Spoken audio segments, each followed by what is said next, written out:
Good morning, Raptor Freaks. Lexiot's here. It is Wednesday. It's Saturday.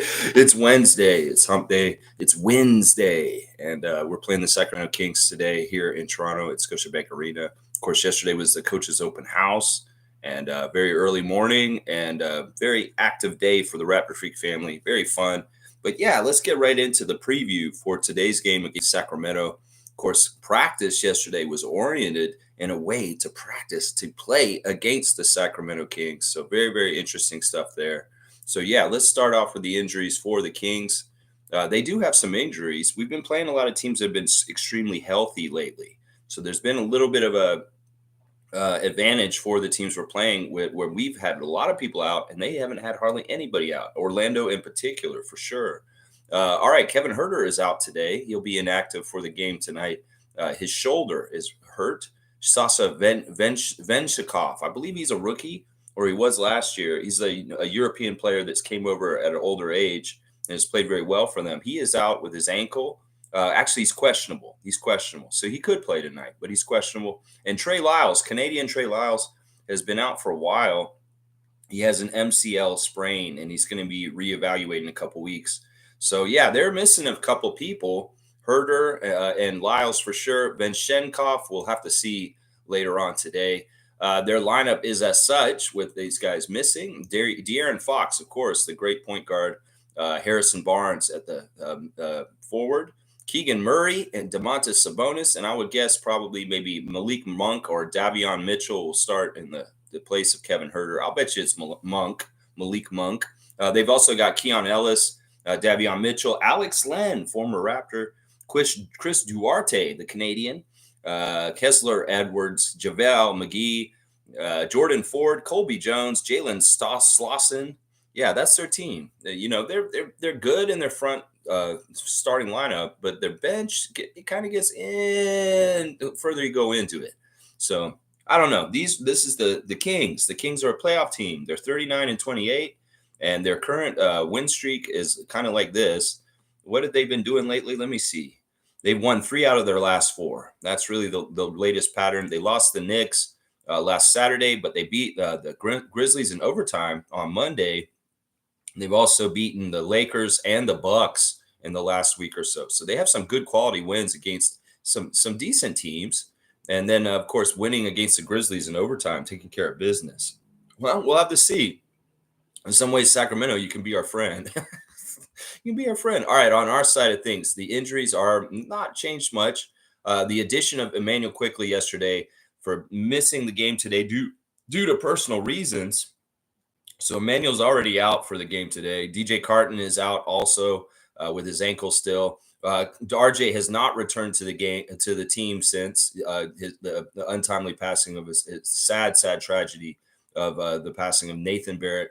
I'm not totally sure when RJ is going to be back. In some ways, we don't care. Just let him do what he needs to do to convalesce and heal and feel better about that. Chris Boucher out, Jakob Poeltl out, Scotty Barnes out. So who are we looking at for today for the Raptors starting lineup? I'm going to guess this right now. They've been starting Bruce Brown at point guard, so I think that may be what they do. But there is an outside chance. I could see Darko putting Ramsey in the starting lineup tonight, putting Ramsey in there to start instead of IQ, and then Gary, Grady, Oshai, and Kelly. But I think really the choice is between Bruce Brown and Jamias Ramsey. I would love to see Jamias get a start today and just see what he can do in those minutes. Now, there's another thing about Jamias starting tonight that would be very, very interesting. The other team that he has gotten NBA minutes with is the Kings. So he's familiar with those guys on the other side, and he's played with them. So that might be fun. It could be very interesting to see Ramsey go up against a team that he used to play for that may have given up on him. You know what I'm talking about right now. Yeah, maybe he's a king killer. And maybe we could see Jamias get up a little bit more because it's the Kings, and that's who he used to play for. And, he got a chance with them, but it didn't work out. Maybe he has something to go do with them and, kind of mess them up. We'll have to see. There's nothing about Jontay Porter. It was weird. He wasn't at the practice yesterday, but he's not listed on anything. So I'm going to expect Jontay to be at the game today, even though he wasn't at the practice. All right, let's do our ref report. The ref report for today, undefeated ref report, always undefeated. It is the Kings at the Raptors, and our crew chief tonight is Mark Davis, the infamous Mark Davis out of Chicago, Illinois, 26th season out of St. Ignatius Prep. His favorite TV show is The Wire. He likes the movie Glory. His favorite musician is John Coltrane. He likes the book Lonesome Dove. He eats pancakes, y'all. His favorite app is Cisco AnyConnect. That's that connect you use at the airport, right? His favorite app is the internet connection app at the airport. That makes sense. That's a ref's life. He most like to visit Venice, and his bucket list is to fly a helicopter along the Chicago River. This guy's a Chicago guy, but we're not playing Chicago today. We're playing Sacramento. Of course, Mark Davis stole a game against the Sacramento Kings in Sacramento about 10 years ago from the Raptors. We never forget that. So, Mark Davis, you're refereeing a Kings-Raptors game once again today. You better be nice. We're watching you, and we still haven't forgotten how you robbed us single-handedly of a game in Sacramento with your error, and there was no correcting that mistake. So, in some ways, Mark, you need to correct that mistake by calling the most fair and unbiased game with the Raptors and the King as possible, because you did not do that at one point, and it really did cost us a game. Very much. You, my guy. Yeah, playing golf and pickleball are his favorite things to do. Mark Davis loves to play that pickleball. Let's look at his splits with us. He is the worst referee today for the Raptors, but he favors us. We've lost both the games that Mark Davis has refereed this year. We win 51% of our games historically, and the Kings win 46% of their games historically. So the split is 51-46 for the Raptors with crew chief Mark Davis. Even though he's dubious, he does still favor us. The second ref is a generational legacy ref, JB DeRosa, 7th season out of Paducah, Kentucky. He went to Malone University. His favorite TV show is The Big Bang Theory. He likes the movie Kingsman series. His favorite musician is Kenny Chesney. His favorite meal, salmon and risotto. He'd most like to visit Jost Van Dyke in the British Virgin Isles and play golf at Pebble Beach. His hidden talent is cooking. Well, we could have a cooking show. There's a couple of y'all that like to cook. So maybe we could have a little mini Iron Chef competition, or maybe we can get Gordon Ramsay down here and do a Hell's Kitchen and make you get to cook, and the other refs that name cooking as their talent, you guys can have a cook-off, and we'll see who wins. Yeah, that could be fun. Hear me out, Adam Silver. If you're going to make the All-Star Weekend better, you should do the referee talent show and start showing the talents of your refs. Maybe it'll make them more humanized to the people, and they won't get so mad at them for everything. Oh, look, Murat Kugat, he knows how to do magic. I like him more. I'm telling you, Adam Silver, you can make me like the refs more if you put them out there in a dog and pony show as a talent show at the All-Star Weekend. I think that could save the All-Star Weekend, the NBA ref talent show. I'm telling you right now, do it. All right, yeah, of course, JB DeRosa's father was Joe DeRosa, who was refereeing in the NBA for a long, long time. So JB is a legacy ref. His stats with the game tonight, let's see. He's the middle ref today. He is a very good ref for the Raptors. We historically do really well with him. Our record with him this season is 1-1. We did lose the last time he refed us. We win 58% of our games in the history of the NBA with JB DeRosa reffing Raptors games. Meanwhile, the Kings only win 32%. So it's 58-32, the split for the Raptors with JB DeRosa. Now, these splits don't mean nothing when we're in tank mode. When we are trying to lose, I can say that these guys all favor us, but in some ways, that means the NBA wants their percentages to go down because they know we're probably going to lose tonight. So we've been getting a lot of our very good refs recently because we're in a weakened state. We don't have Scotty and Jakob, and that is really, really going to hurt us. I mean, it's no joke. Forget about Scotty being out after the Golden State game. We played that first game afterwards against Hornets without Scotty, and we won. But who was in that game? Jakob. And then he got hurt, and then after that, it was over. Game over. So in some ways, I'm telling you, Jakob Poeltl is just as important as Scotty Barnes to help us win. And we haven't won a game since Jakob got hurt. Let's just put it that way, all right? We won one game after Scotty got hurt and Jakob was playing. But just to clear the air here, 5th season for Nate Green, the third ref out of Des Moines, Iowa. His favorite TV show is The Wire. His favorite movie is Coming to America. He likes to listen to Selena Johnson. His favorite book is Lone Survivor. His meal is tagliatelle bolognese. He likes to watch Netflix, and he most like to visit Africa. Yeah, Nate Green's awesome. Honestly, he's a top ref for the Raptors. We really like Nate Green. Let me see. He's up near the top. He's one of the one of the better refs at the top. We've lost 2 games this season and won the last one, so we're 1-2, but we did win the last game with him. His record overall in the history with the Raptors is 64% winning percentage, and the Kings 46%. So once again, the third ref favors the Raptors statistically in history with winning percentage, 64-46. So it's a favorable crew, but once again, we're in a certain mode, and it doesn't matter if these guys favor us. In some ways, I like guys. They're going to be reffing the game. That are going to be fair and unbiased, as I said before. You know, Mark Davis has to overcorrect a bit, especially since it's the Kings. We're playing the Kings, and Mark Davis is the crew chief. Yeah, there's some history there. There's some trauma if you're a longtime Raptors fan like me. In some ways, it's like a lot of the newer fans won't know what I'm talking about, but a lot of y'all real ones that have been around for a while will know about what Mark Davis did in Sacramento 10 years ago. So, yeah, that's the crew. That's the crew. How about you? Oh, I got to get the Cosmic card. Hang on.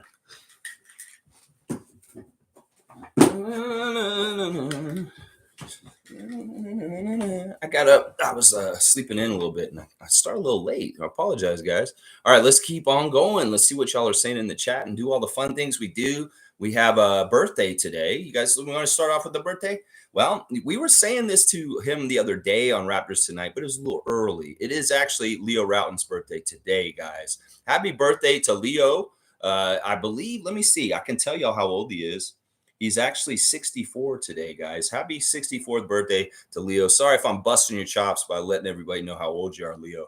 But we love you, man. And honestly, you're Raptors original. You've been with the Raptors since the very beginning, pretty much.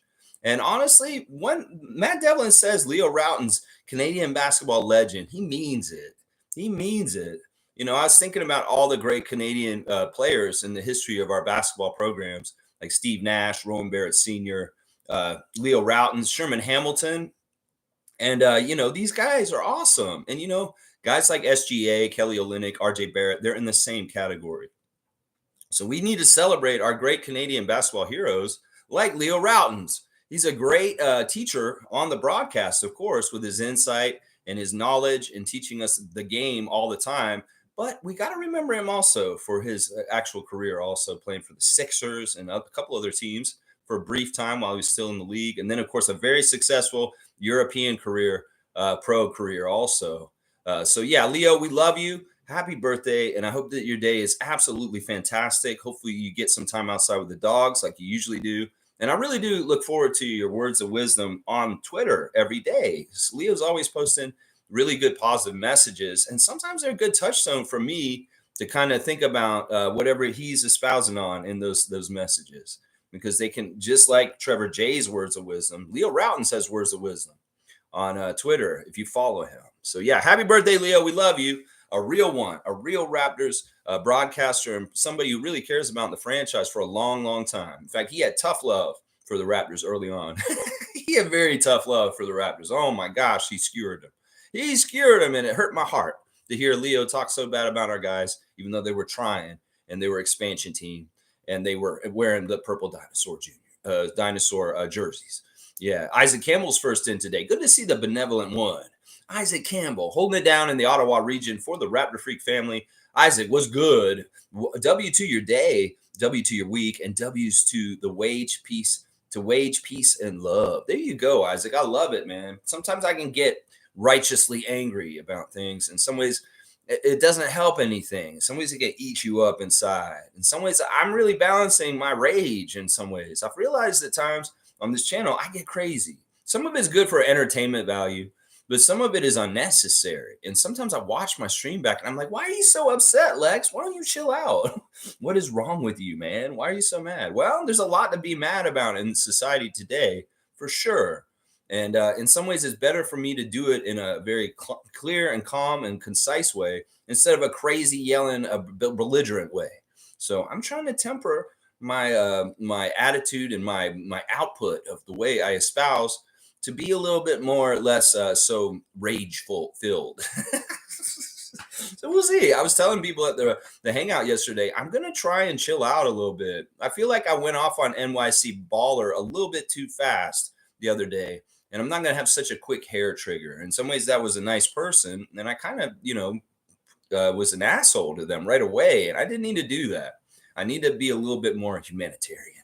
So yeah, thank you, Isaac, for your words, and I'm definitely, a work in progress, as I always have been my whole life. Trevor's here. All right, Trevor J. Let's see what he's saying. Good morning, Raptors family. Happy game day. Let's listen and learn good habits and get better as we grow. That's right. These guys were really listening at the practice yesterday. It's crazy because there's a lot going on in there. It's a big space. It's the Scotiabank Arena, all big and empty, except for 400 coaches and fans sitting in the crowd, and then the team out on the court and all the other staff kind of hang around. Well, Darko doesn't have a mic or anything, and he's yelling to the whole team from the center court. And I'm telling you, these guys are dialed in. These guys respect him because they wouldn't hear him if they didn't. They could easily be like not paying attention, nonchalant, kind of like this. No, all of them were tuned in and listening to him, taking direction from him as he did the practice yesterday. And that's a big deal. That's a big deal. That we can go to the coaches open house and we can test whether Darko has the confidence and respect of his team. And yes, he does. And that's the thing. All you casuals out there, they're making out of pocket remarks about Darko on social media with no real bearing. We see the interview from yesterday. We see idiots in there like Fun Guy talking trash about Darko, saying, oh, he's not a good coach and all this stuff. Well, you're not doing your homework. You need to come to the coaches open house. You need to pay closer attention, maybe learn a little bit more of basketball, maybe learn a little bit more from birthday boy Leo Routens and listen to him. He will teach you the game, and you may understand this. I mean, I watched the Raptors Today guys with the Keel Augustine, and they asked Sherman Hamilton, how do you feel about this season? Do you feel like Darko's had a successful season this year? And Sherman said, I feel like on the download, this guy's had an amazingly successful season considering everything that's been thrown at him. So, yeah, I mean, let's not get it twisted. Some people just don't understand what it takes to be a good coach. And these are the people that they can espouse their bullshit attitudes on social media. They have no learned opinion. It's just them saying shit because maybe they don't like him for some reason. Maybe it's this, maybe it's that. Maybe they're just fucking fuckers who are coming in the middle of things to cloud it and make it confusing.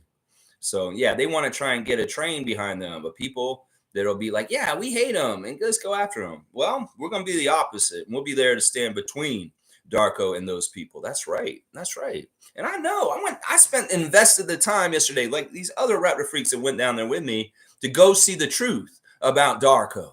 Yeah. So if you didn't go to Coach's Open House, you don't have no good opinion on him because you didn't see him run a practice. You didn't see how he does things. Then you would feel the confidence that I have today after seeing what I saw yesterday. If you had went, is what I'm saying. Yeah, there you go. All right, Trevor J, let's do the Cosmic Classic card of the day. Is our guy Smooth here today? We got to make sure our guy's here because he is the dominator here in this. All right, so I'm going to pick a card at random, and whoever writes in the full name of the person on the card first will get 100 points towards the Raptor Freak trivia score. And we got the trophy yesterday from David. It's a Larry O'Brien inscribed Toronto Raptors Special 2019 commemorative Larry O'Brien for the winner of the trivia this year. That's right, Fiercey. There's a good prize coming to you if you win. And now you got to beat Amit. And Amit, you can get that prize too. And I'll mail it to your address here in Toronto because that's what you told me you wanted me to do.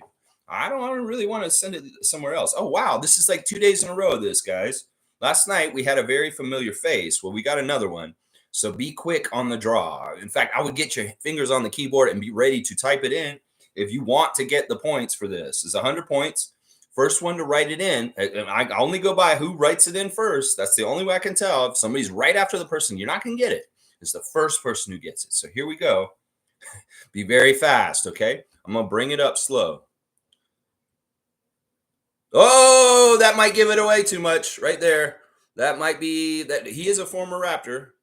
Yeah, I think we know who that is. Who's going to write that in first? Who's going to write that in first?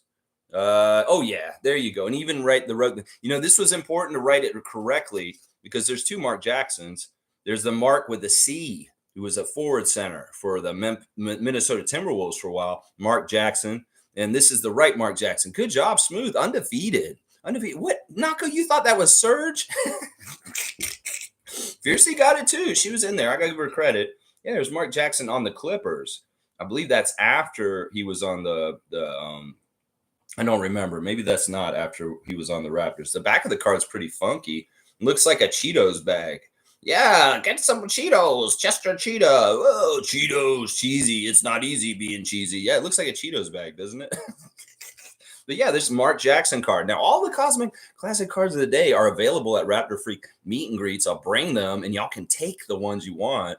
In fact, there were some people taking some of the cards yesterday when I brought them. So it was cool. I'm really glad to see that Chris got the CJ McCollum jersey card that I promised him yesterday.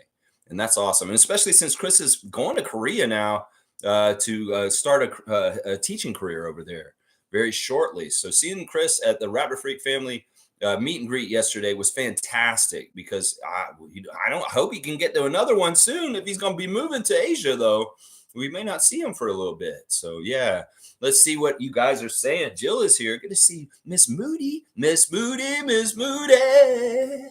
Yeah, morning all. Happy Wednesday. I am thankful for the day, the sun, the moon, and the stars, and the peace dove. That's right. You know, it's the first day of spring, Jillian.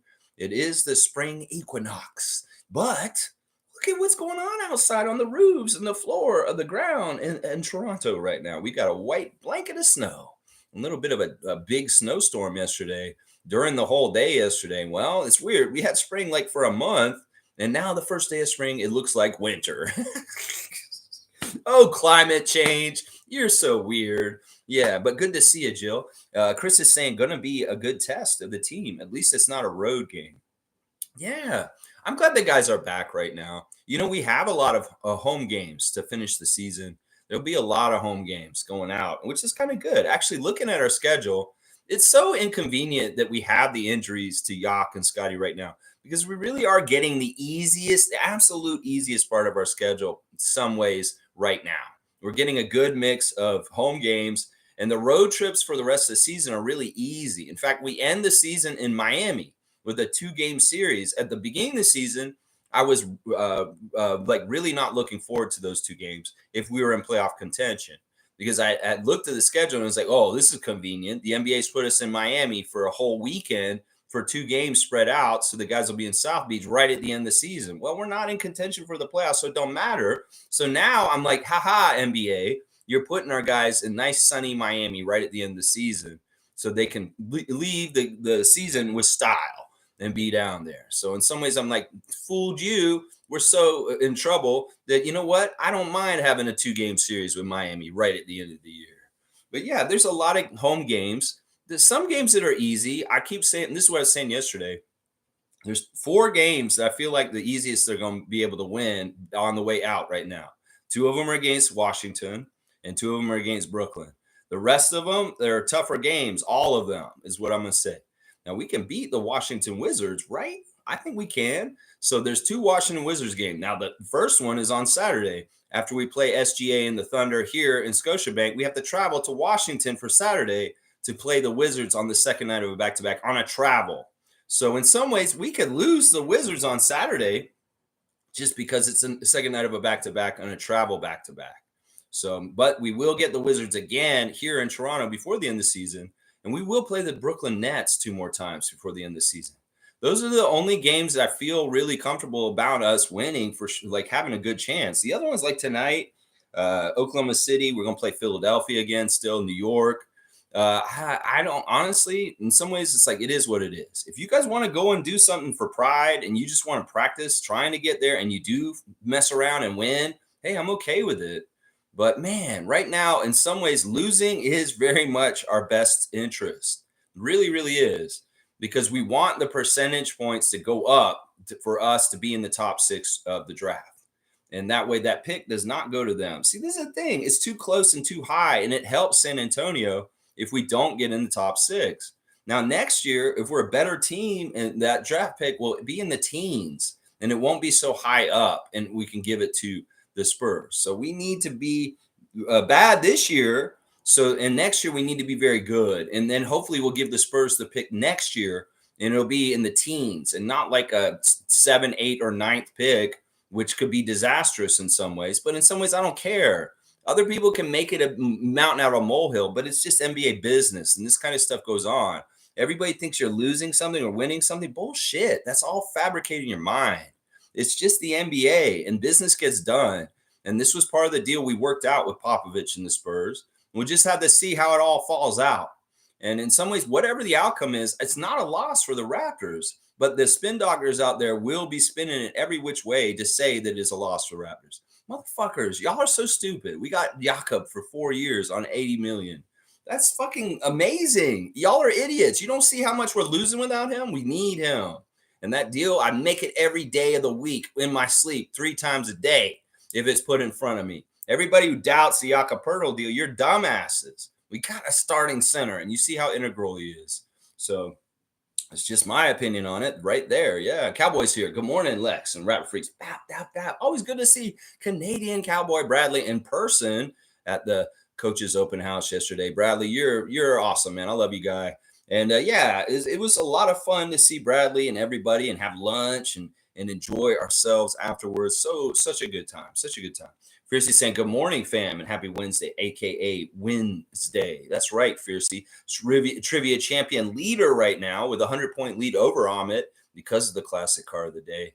Fiercey saying, Herder is hurt. Yeah, it's kind of a silly thing to say. Herder is hurt. Yeah, a great play on words, Lex. Him and Sasha V are good three-point shooters. Yeah, so maybe they won't have as good a three-point shooters on their team for this game tonight. A big focus for the Raptors and the Raptors 905 right now because they really got beat bad last night. It was awful. Honestly, I'm going to have to talk about that game, even though begrudgingly I may not want to. The Raptors 905 playing last night and getting routed by the Westchester Knicks. It's just disgusting because, honestly, Westchester Knicks have a worse record than the Raptors 905, and they still managed to get beat by almost 30. It's ridiculous. What is wrong with you, Eric Curry? What is wrong with you? You got JFL back last night, and you still managed to lose to the worst team in the G League by that much. What is wrong with you? Seriously, you're embarrassment. I'm glad there's only 3 more games in this season for the Raptors 905 because y'all are embarrassing us right now at this point. There's no reason that y'all needed to lose so badly to Westchester Knicks last night. It's ridiculously bad. Ridiculously bad. It makes me mad. Makes me mad. Ooh, makes me mad. But yeah, the two of the things that need to be worked on with the Raptors and Raptors 905 is defense. In some ways, there needs to be a better dedication to defense for both teams. We're not holding teams very well, especially on the 905, but even on the Raptors too. There's a lot of problems with 30-point quarters getting scored on the Raptors lately.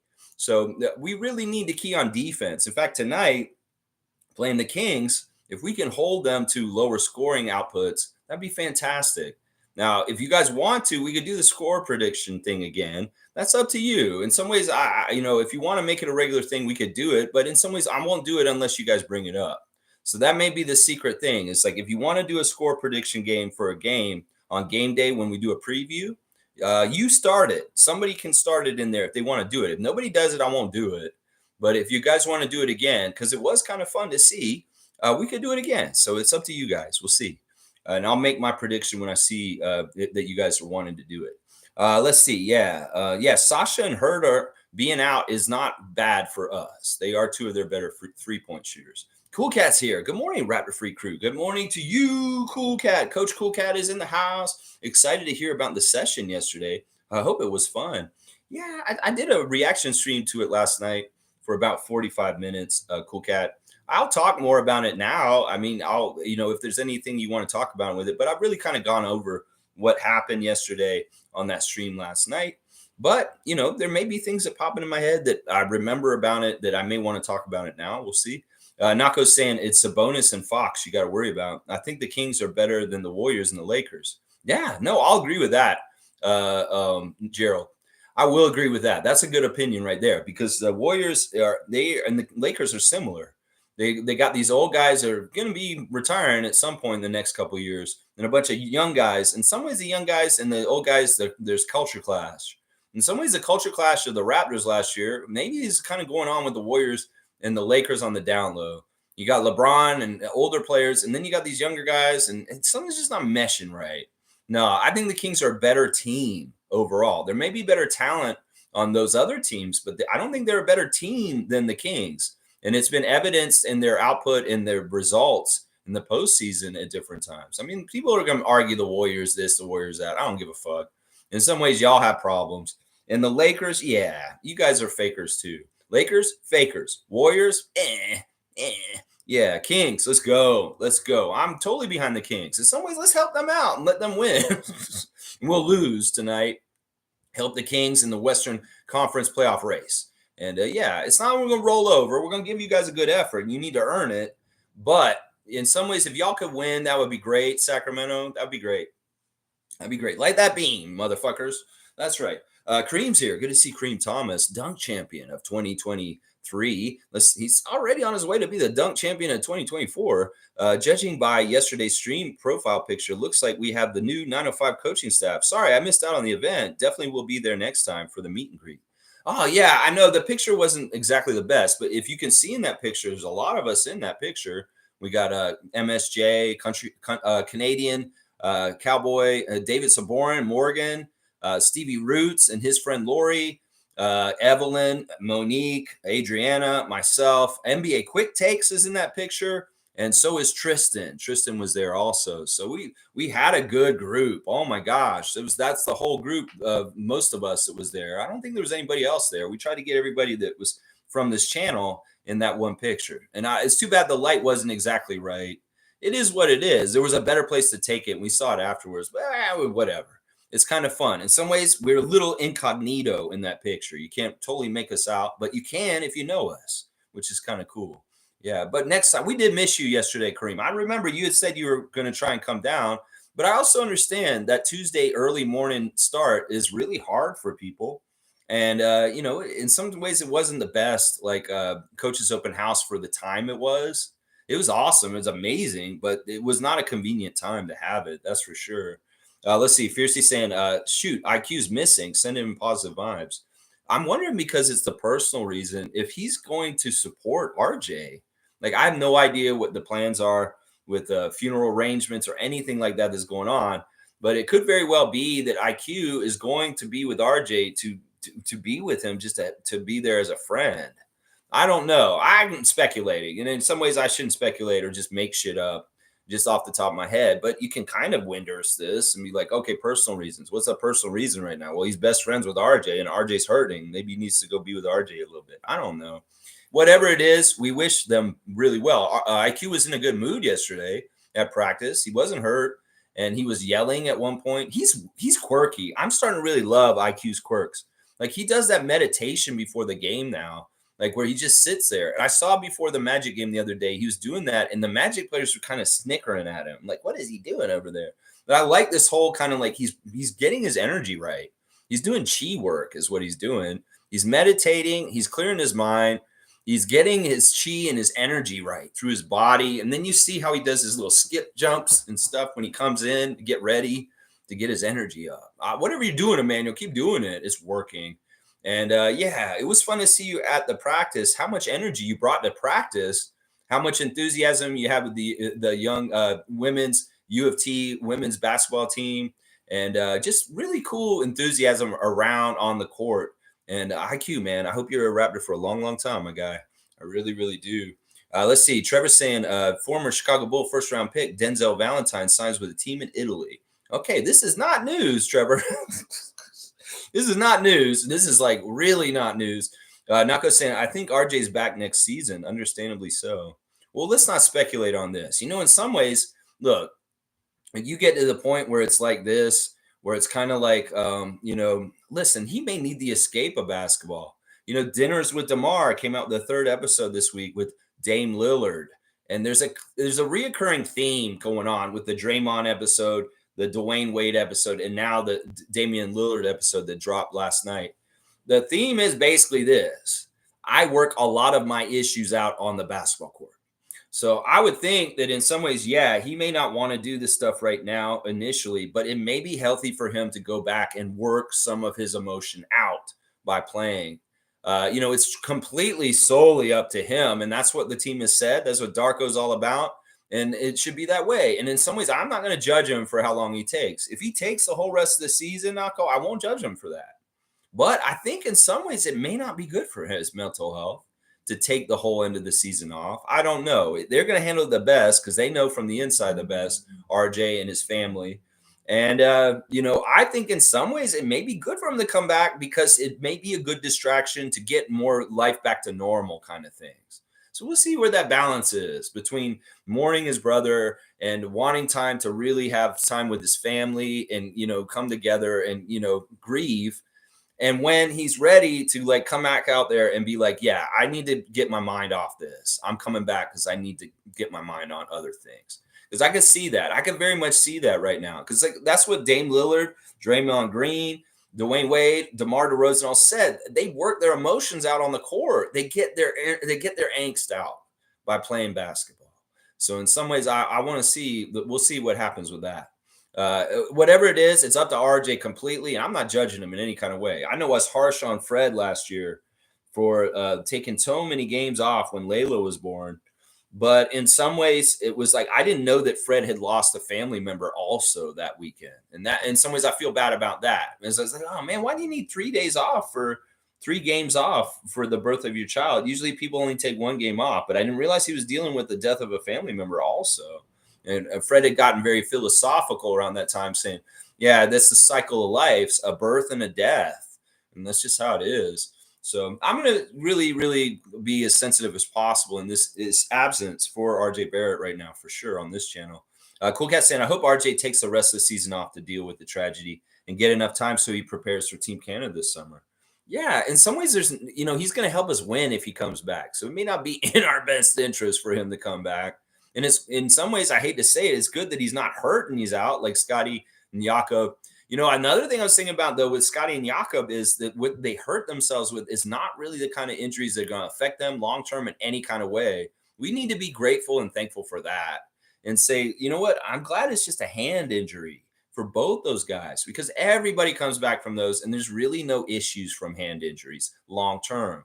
Now, if you have a knee injury or even an elbow injury like OG, those can be a lot more cumbersome in the future, flaring up or re-injuring and stuff. Hand injuries usually just heal and you're good. So in some ways, I mean, the injuries we've got, at least they're not the kind of injuries that should really impact careers in the long run. So that's really, really good. But yeah, in some ways, it could very well be that RJ's focus is for Team Canada at this point. And then in some ways, don't even worry about the Raptors for the rest of the year. You'll be a Raptor next year. And this season's a wash. In some ways, we want to lose to keep our pick. So, RJ, take all the time you need.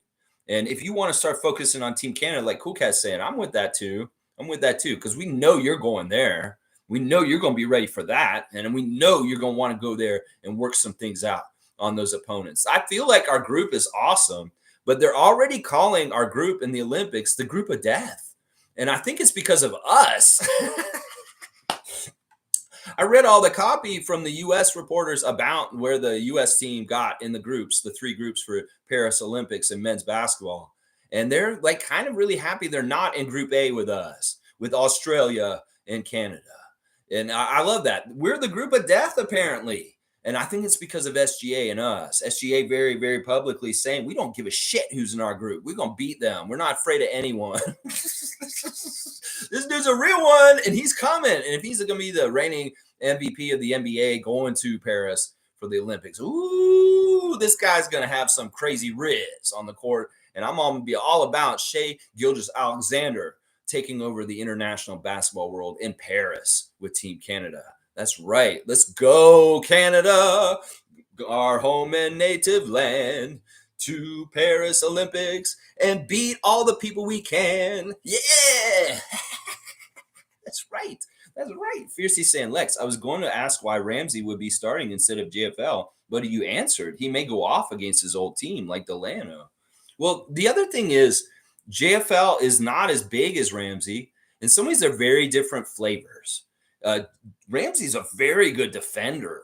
And I think in some ways right now, we need to value the really defensive side of him than the crazy scorer bucket getter of JFL.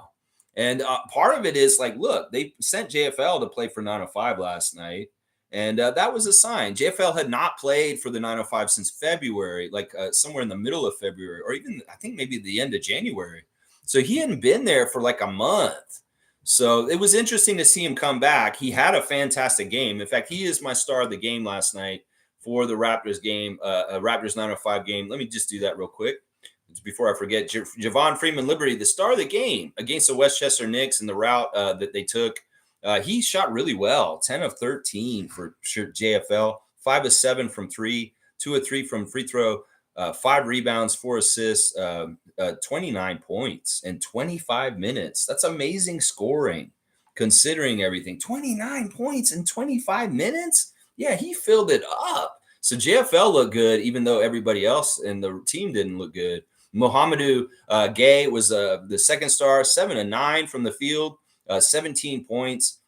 Our other guy on the roster looked really good down there, shooting so well. 4 rebounds, 1 assist, 1 steal, 4 blocks, 17 points in 25 minutes. Now, a big problem with the 905 yesterday was they were missing way too many free throws. In fact, listen to this. They shot 40% at the free throw line.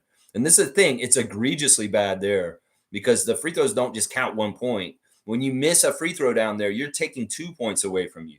So they missed 12 free throws yesterday, and that could have been as much as like some of them are 3-point ones too. It could have been as much as like 25 points they missed out on just at the free throw line. That would make up a lot of the routing margin that the Westchester Knicks put on y'all last night. If you just make your damn free throws. And that's a big problem. These guys are not taking their free throws seriously. You want to be in the league? You want to make the NBA? You better fucking make your free throws is what I'm telling people on the 905. So, yeah, Mohamedou was the second star. My third star is going to be, I have a soft spot for Daryl Morcell, but I'm going to make it Kobe Simmons this time. Kobe Simmons in the starting lineup, 6 of 12 from the field, 2 of 6 from three-pointer, 1 of 1 at the free throw line. So he made his only free throw attempt. Everybody else missed a free throw except for Kobe Simmons. 6 rebounds, 4 assists, 1 block, 15 points in 31 minutes. He didn't score as much as he usually does, but that's how it was. He was like one of the better players. JFL, Mo G, and Kobe Simmons. Honorable mention to Kevin O'Banner, who got a double-double, 10 points, 10 rebounds, 5 of 12 shooting, though. Missed all 3 of his threes. Missed both his free throws. Yeah, that's the stuff I don't like. He's a minus 25, too, the worst plus minus. The rest of the guys, Justice Winslow, 9 points on 4 of 11 shooting. Yeah, no good. Amari Moore, 1 of 8 with only 2 points with starter minutes. No good. McCurr, 1 of 7 with only 2 points. Miles Burns, 2 of 3 with 7 points. Delaire, 2 of 3 with 4 points. And Drake Jeffries, Ofer with Ofer.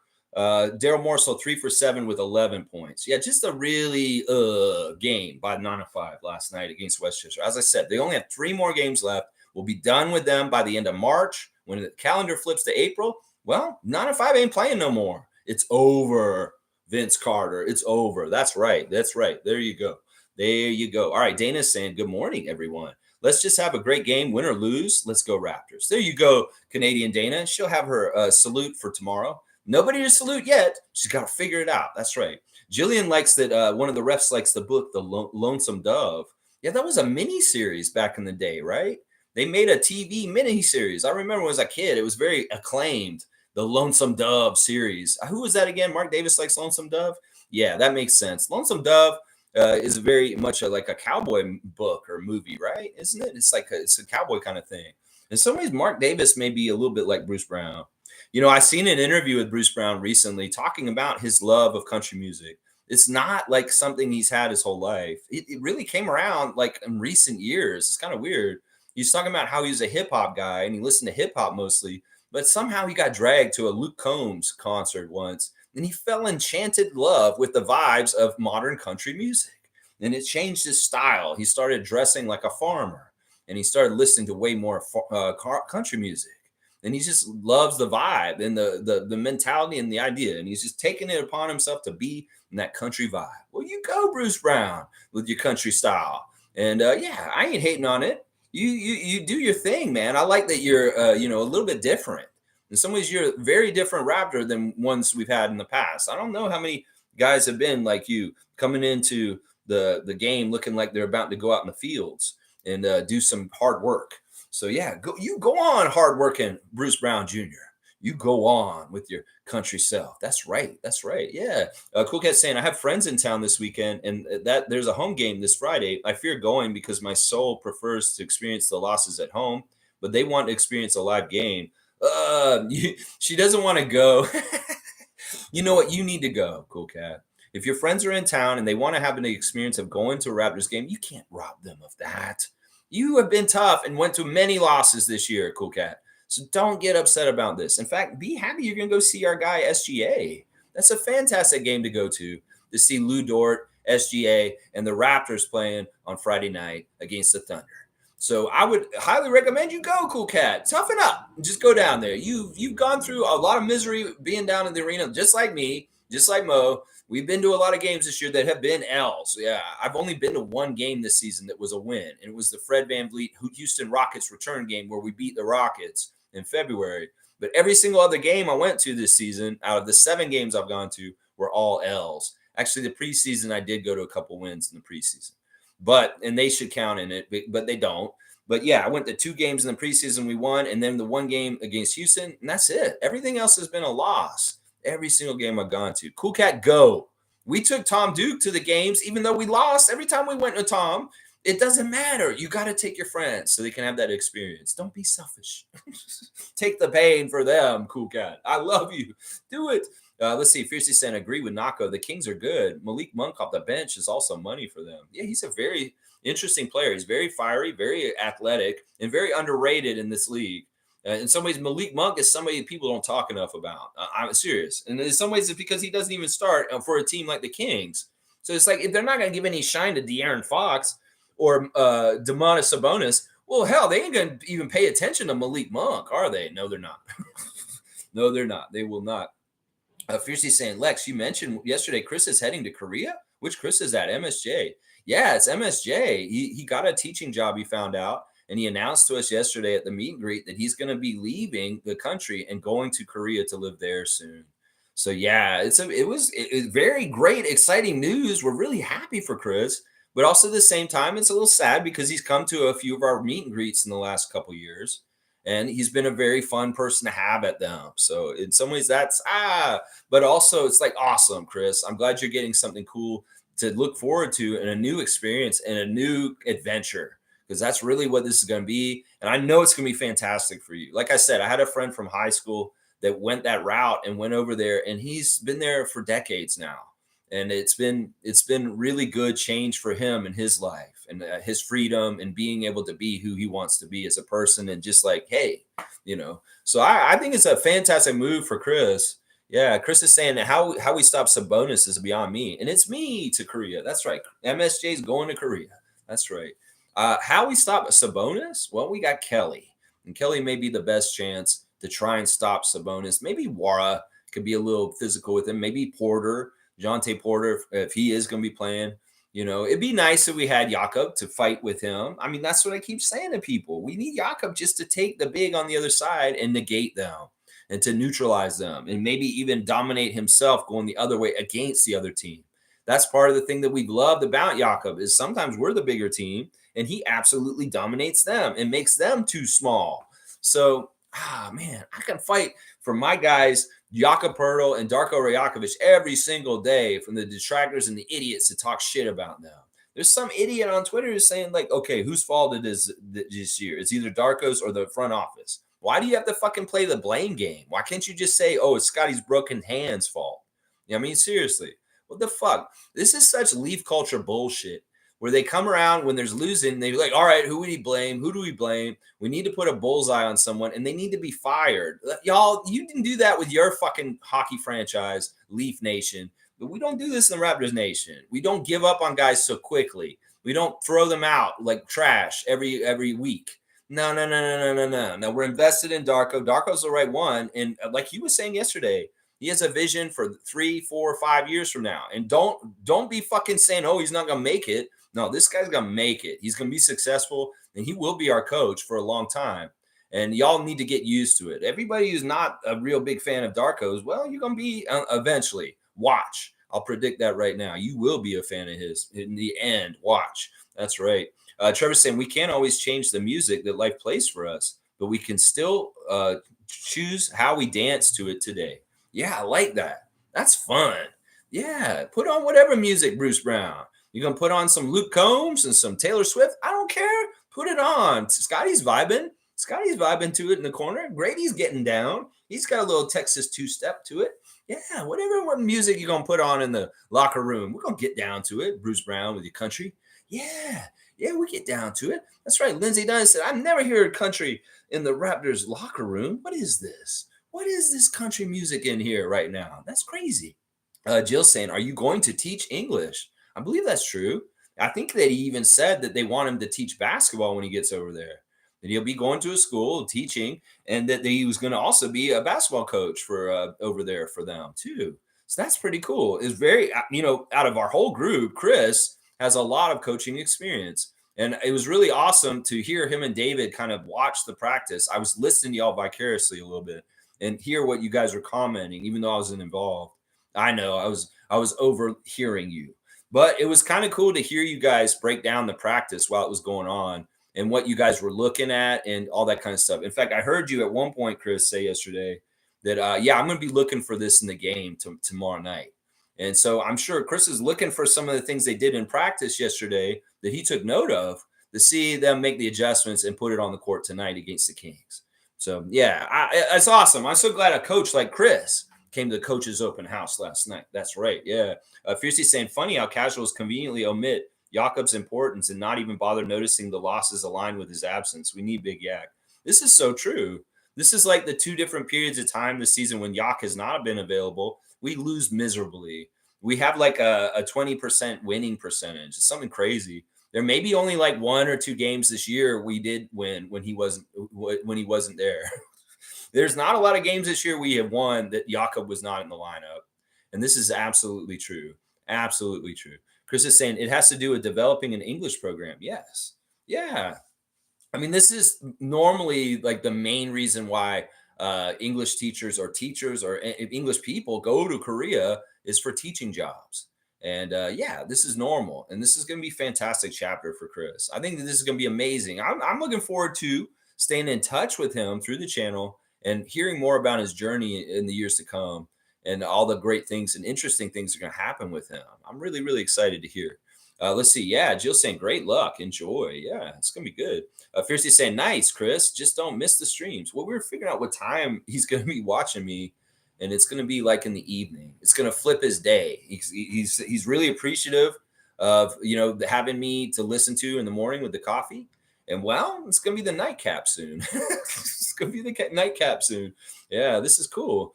Smooth saying we've been spoiled. 11 years of 500 or better basketball. Watching a rebuilding team is very hard for me, man. I know. And this is the thing. Like, at least Smooth is somebody who comes from a long history of watching basketball. So you can understand like the ups and downs and different places that a basketball franchise can be at.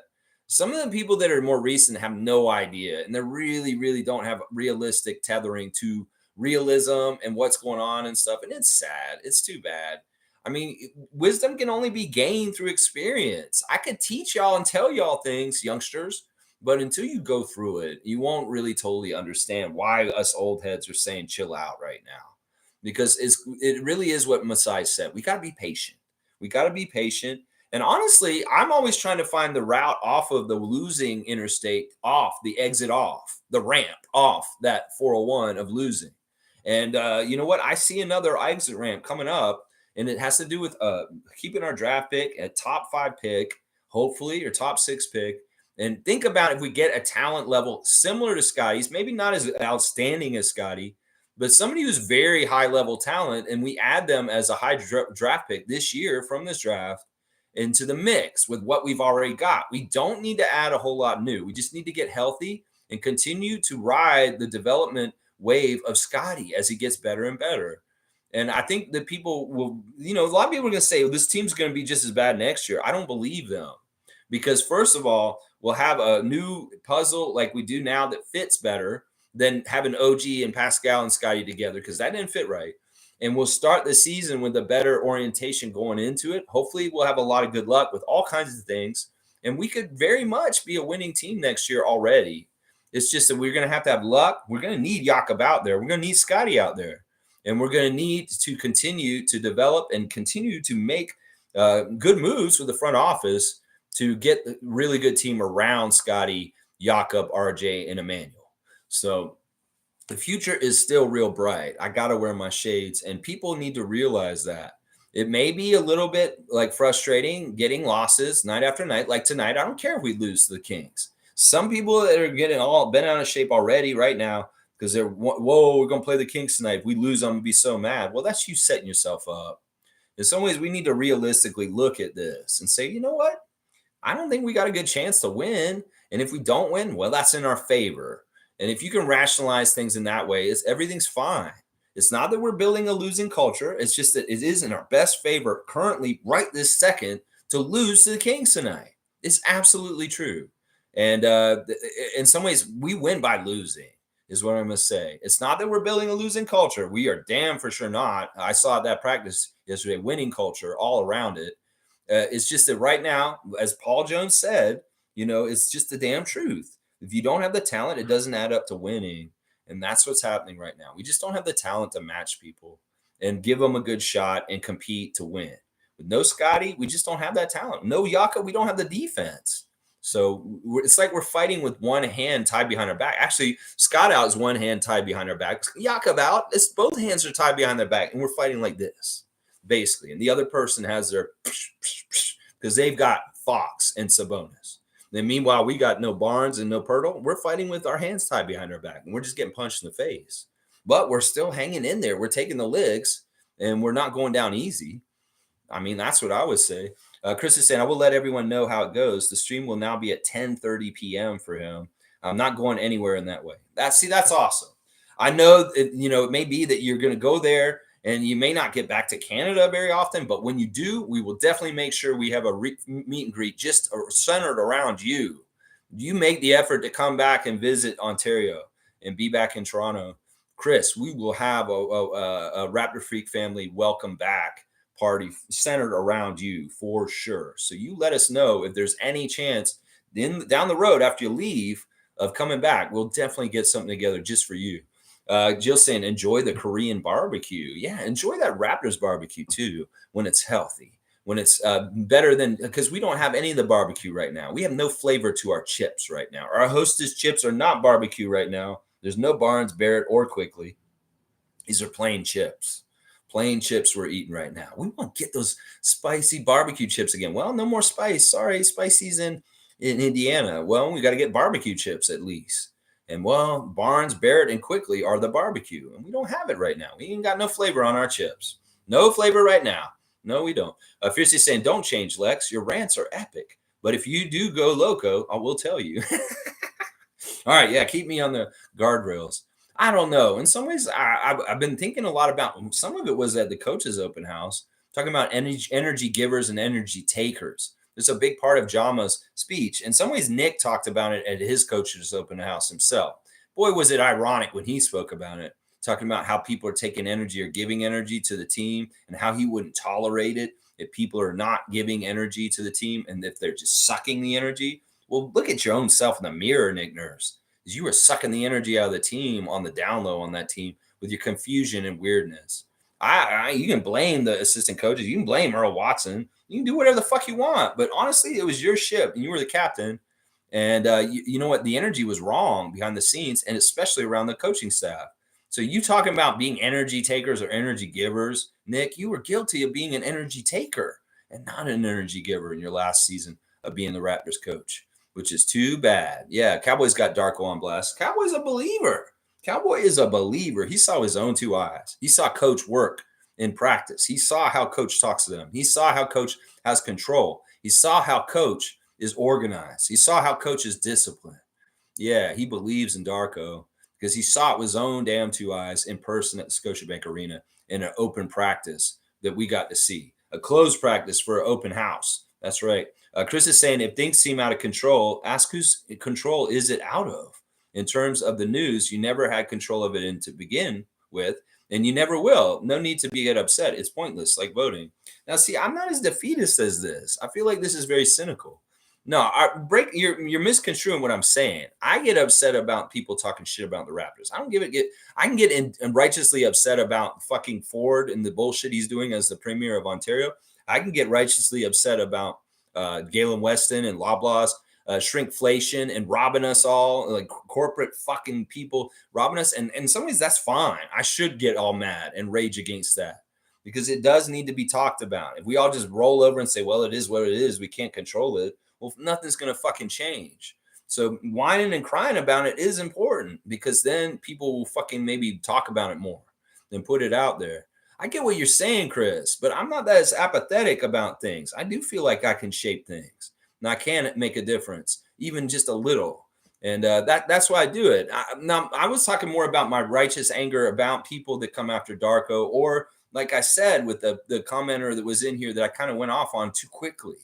I'm trying to temper that and not have such a quick trigger because I want to be more inviting to everyone on this channel. In some ways, I kind of dog people out too quickly when they're new. And I need to give people a little bit more a leash to have comments and see how they are down the line instead of just getting mad at them at first. It's kind of like when I was telling you guys when you mod, don't cut them out. Let me read them first. If that you see stuff that's kind of fucked up or trollish, let me get to them first and I'll deal with them. But even when I get somebody like that, I'm going to try and be a bigger person at first until they really, really piss me off. And it's obvious that that's what their intention is, because I misread this guy the other day. And in some ways, it's not healthy for the channel for me to be like that. It's not healthy for the channel. So it wasn't really on that kind of stuff. It was more kind of on like things on this channel that I need to chill out on that. Let's see. Fiercely saying, I saw Fun Guy's comment on the interview. I let others respond to negativity. I'm a changed person. Yeah, Fiercely just doesn't want to engage with him. He's an idiot. He's an idiot. And obviously, I don't know what happened. I guess because we ousted him from the channel, he's decided to become very much a villain. It's very much like one of these weird stories where you were in the Justice League of America. You were with Superman and all them. But then you're a bad hero. And now you're going to the Legion of Doom and hanging out with Brainiac and Lex Luthor and the Joker. Yeah, it feels a little bit like that with Fun Guy right now. He understands what we stand for. And well, he wants to be the anti-Stan at this point in different places. In some ways, it just shows you that he's kind of a shithead and kind of a troll and an asshole. I gave him too much credit. You guys didn't like him for a while. You were telling me, why do you have this troll around still? Nameless in particular was really mad about Fun Guy for a while. David too. And I should have listened to you guys. But I like giving people chances. But yeah, I've realized now Fun Guy's been a toxic, negative, bad person around Raptors fan spaces for a while. And I was kind of overlooking some of that. I should not have. Yeah. I should not have. Yeah. Oh, wait, look at this. You wrote in before Smooth Brown Man. I just noticed that. All right, I'm going to read this and see this in a sec. Let's see. Smooth saying DR has coached 4 teams this year. Darko Rajakovic. I was going to say Dominican Republic. What? I have been critical of him occasionally, but that's par for the course. He's an excellent coach. Yeah, I mean, we can be critical of him, but it's constructive criticism. It's like we can do nuts and bolts stuff. Like I didn't like him making the decision to let this person handle the ball at this point. Or, maybe I would have switched this guy to guard this guy, and maybe we would have had better results on containing him. That's the kind of stuff. Instead of just saying, oh, he sucks. Oh, he's never a good head coach. He's just an assistant coach. This is all bullshit. In fact, at the end of the thing yesterday, in the question and answer period, it really built up that like this has been his dream, his life dream to be an NBA head coach. Is really, really hard to get to this point. And he's fought so hard to get to this point. It's not like you motherfuckers are like fucking the bullshit with Bucks and Adrian Griffin the way you're talking to Darko Rajakovic. These men have dreams. These guys have competed and done the things in their careers to try and get to the pinnacle of being NBA head coaches. And you can see what happened to Griff this year and just how sad that is. It's fucked up. Y'all want to be the fuckers that fucking do this shit, take the dream that Darko's worked so fucking hard for his whole fucking life to get to this point? You pieces of shit. They're talking shit about Rajakovic right now. Seriously, this man's for real. He wouldn't be here at this point if he wasn't bona fide to get this point. You think they just fucking give one of the 30 jobs in the NBA as a head coach to some jabroni just off the street, you dumbasses? No, he's gotten to this point, and he was in the conversation to be a head coach for like 10 years now. He's not a Johnny come lately that y'all think he's been fucking just showed up out of the blue. It's just because you don't fucking know everybody who's in the coaching world of the NBA The Darko's been a superstar for a while. I've heard about Darko's name since 2010, bitches. Just because y'all aren't inside on it and don't understand that he's been working up through the ranks this whole fucking time to get his spot on the right time in the right place in Toronto. Then the other thing is he got his job here in Toronto. He's forever down and loyal with us. Just like DeMar has certain loyalties back in California, in Compton. Yeah, Darko's red and black with us now for sure, just like Scotty is, just like the real ones like Pascal and Fred were before, as far as how they feel and rep the Toronto Raptors. So people need to realize that he's bought in. This is his team, and he will coach his ass off to help the Raptors win their next championship. Because this is his dream, and he's got it, and he ain't gonna fuck it up. He's going forward just like he has with excellence his whole entire career. You guys got to realize the path for a man from Serbia to get a job in the NBA as a head coach is not easy. It's not clear, and it's not right there in front of him. He worked very damn hard at every level to get to this point. And you know what? You motherfuckers that downplay him and stuff like that, you ain't done jack shit in your life compared to what he's done to get to the point where he is steering an NBA team like the Toronto Raptors like this. Like Paul Jones said yesterday, there's only there's 30 individuals in this world currently right now that can say they're an NBA head coach. And Rajakovic is one of them. And you think that we just granted it to him? You think that fucking Masai just gives shit to people to be charitable? Nah. He picked him because he's the best person in the job, and Masai Ujiri does his job right. We know that. So I don't understand why I have to do these reality checks with people. Seriously, I've known about Rajakovic since 2010. I'd forgotten about him because he kind of just been toiling as assistant coach and G League coach for a while. But he was a hot shot back then. They were talking about this guy's going to be in the NBA someday. Well, he's here now. And we're privileged and glad. I'm happy he's our coach, is what I'm going to say. Well, I just want to go a little bit of a rant. All right, I have to do a rechange of who won the classic card of the day because I did not see this until just now that Chris actually wrote it in on his comment at the end. I mean, I kind of like voting, not 100%. And then he says Mark Jackson at the end of it, right before Smooth wrote it in. So I got to give it to MSJ, unfortunately, Smooth, because he did write in Mark Jackson before you, actually. So, Chris, you're actually getting the classic card of the day, the Cheeto card.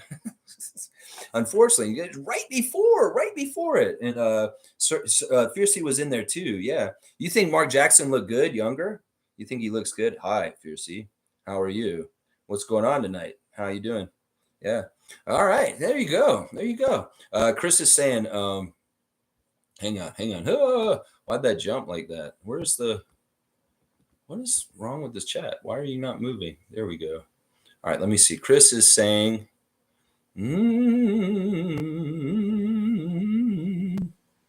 okay, I see you guys got score predictions, so I'll get my paper to write them down. Okay, he's saying, Chris is saying, dude, I got it. I had to stop my thought mid. I won that one. Smooth Brown Man. You did get it. You did. I caught it on the end. Don't worry. If I don't get it right at first, give me a chance to see it, and I'll get it right. So you got it. Hang on. I'll be right back.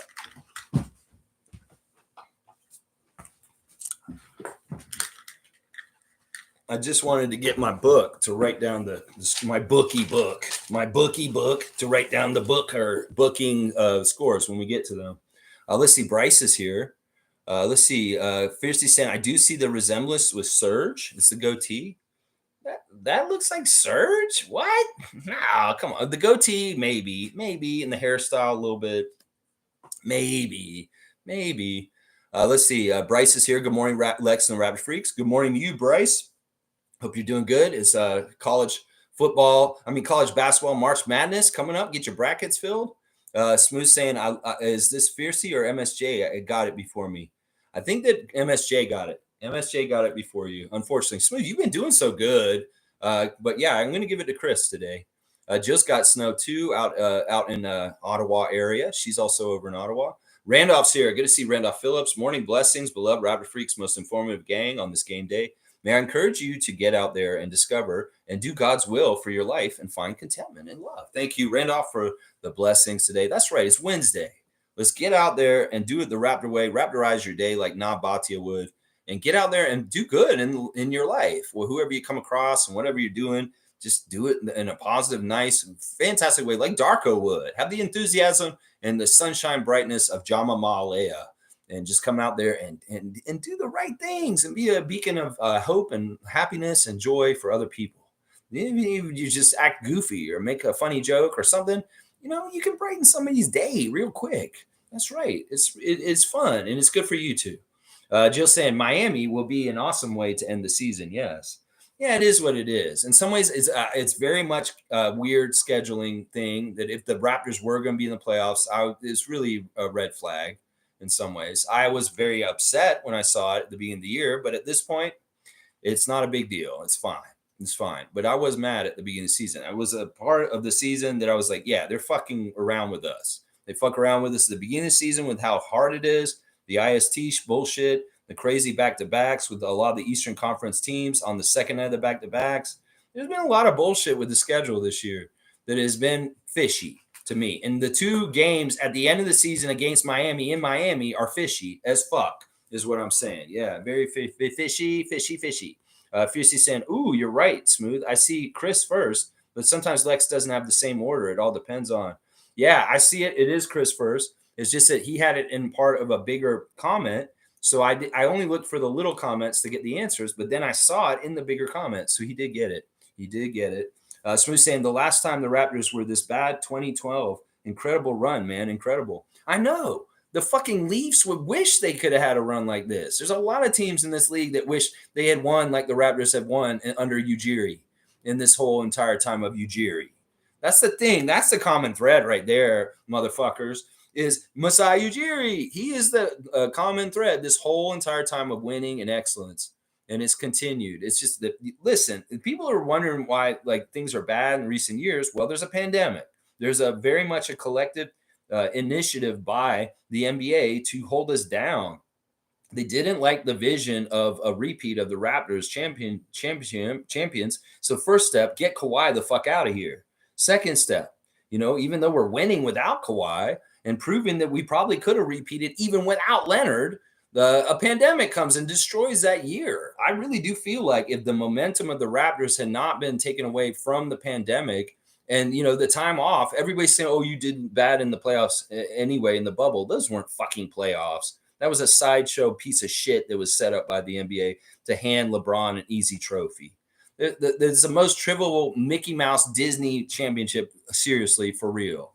And it was a lot of manipulation in the pandemic of when people were sitting out, not doing anything. Some people were practicing and having team practices. Yeah, there was all kinds of bullshit going on there. And I don't look at the Lakers championship in the bubble as a real championship. I really don't. In fact, that season got all fucked up as soon as the pandemic happened. Then immediately we had to go to Tampa. So what's going on? We've had to weather some really crazy ass storms, and I think we've done a really good job. I think other franchises would be we'd be like the Charlotte Hornets if we didn't have Masai and good people running us. We'd be like absolutely a shitty team. But no, we're fighting and we're keeping coming up. And that's why I'm saying we'll get that exit off of the losing 401 route that we're on right now very soon. And it could be next year that we're a better team winning more games than losing. And don't be upset don't be surprised if that's true. Now, I know we're spoiled. We've been spoiled as a fan base for a long, long time. And that's why a lot of these newer fans, casual fans, just do not understand what's going on right now because they weren't around in 2012.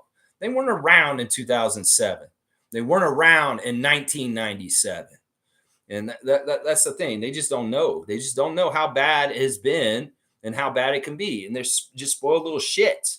They don't understand how bad it's been. That's right. Interesting take. Yeah, it's just the damn truth.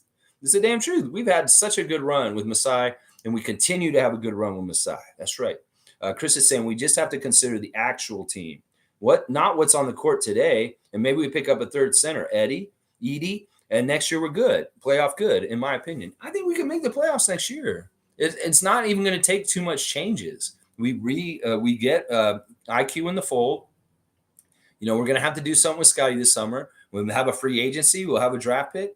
Get the right thing. Get some good health. Have a decent schedule, hopefully, and boom, things are better. Things are better next year. Health is a big part of what's going on right now. This is not the actual team. It's just like what Chris is saying.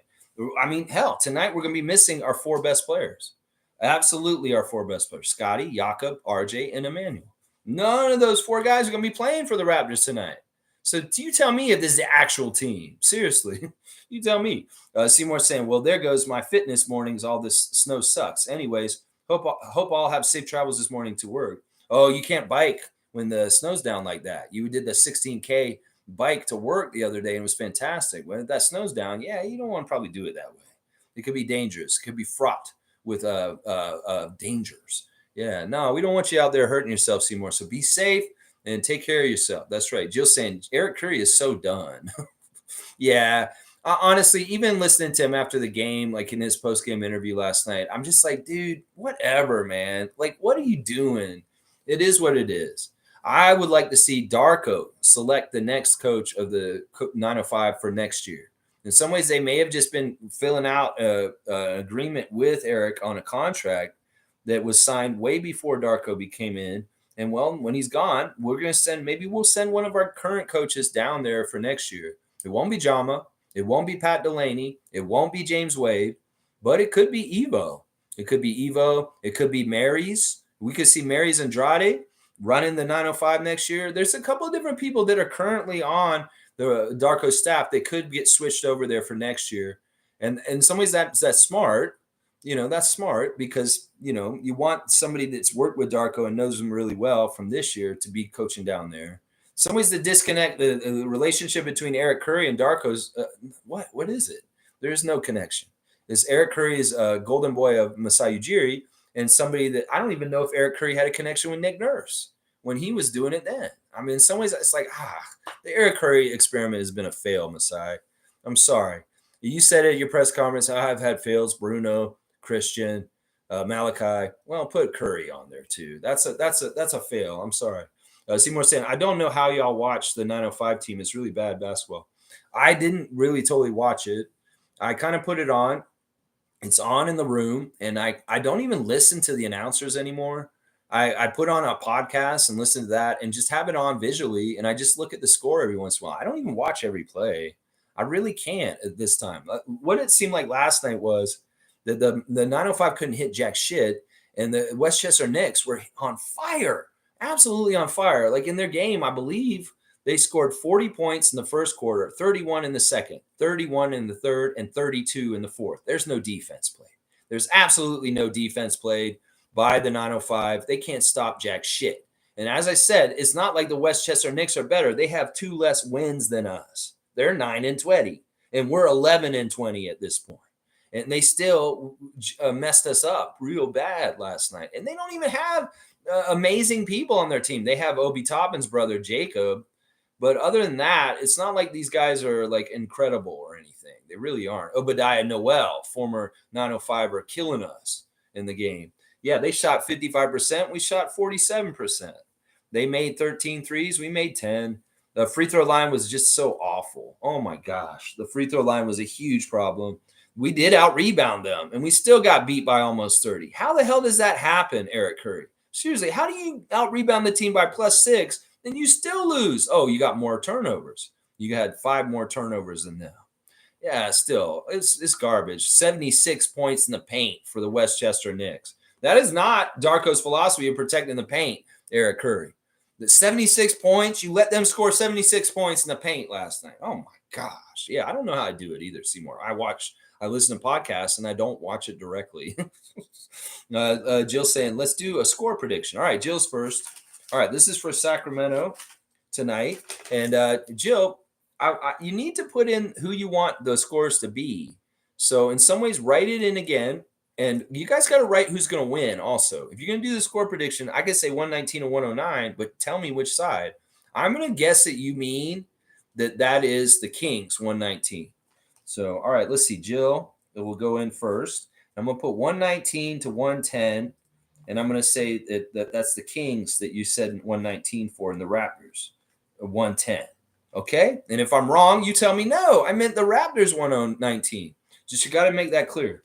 All right, Cowboy has put in his score, and he is guessing for the night's game that he wants 113 for the Kings and 107 for the Raptors. Okay, Cowboy's not that far off from Jill's. Cool Cat saying, Lex, thanks. I will check the clip on the coaching session. Yeah, I mean, Totally check any media on what happened yesterday. They had some stuff on CP24 with Lindsey Dunn. There's a couple of things on the Raptors admin social media sites of the coaches open house, but you don't see any of us in any of that stuff. No, they were kind of catching different sections. Although there may be an open gym that catches us. We'll have to see. There was a lot of filming yesterday, but by Raptors themselves. Let's see. Jill's saying close, Cowboy, close. Yeah, you guys have a close thought. MSJ saying, I think Curry is gone. At the open house, they talked about being positive with the players and such, but I sense Eric takes that a bit too far. You know what? He's weird. I've tried to get to know his personality. First, I thought he's too mousy and just kind of like, how do you take him seriously? Like, seriously, he's not somebody who's ever really played at a high level in basketball. He's such a PhD kind of water dynamics nerd. And like, I wondered about the Bobby Knight factor. Is there any fire to him? Is there any anger? Is there any passion? Well, at times he would show anger and passion and a little bit of feistiness with the refs. But in some ways, it's like he's too, I don't know, be a coach. You have to be a personality, a certain kind of personality. And in some ways, you got to have charisma. And I don't know if Eric's got the right kind of coach's charisma.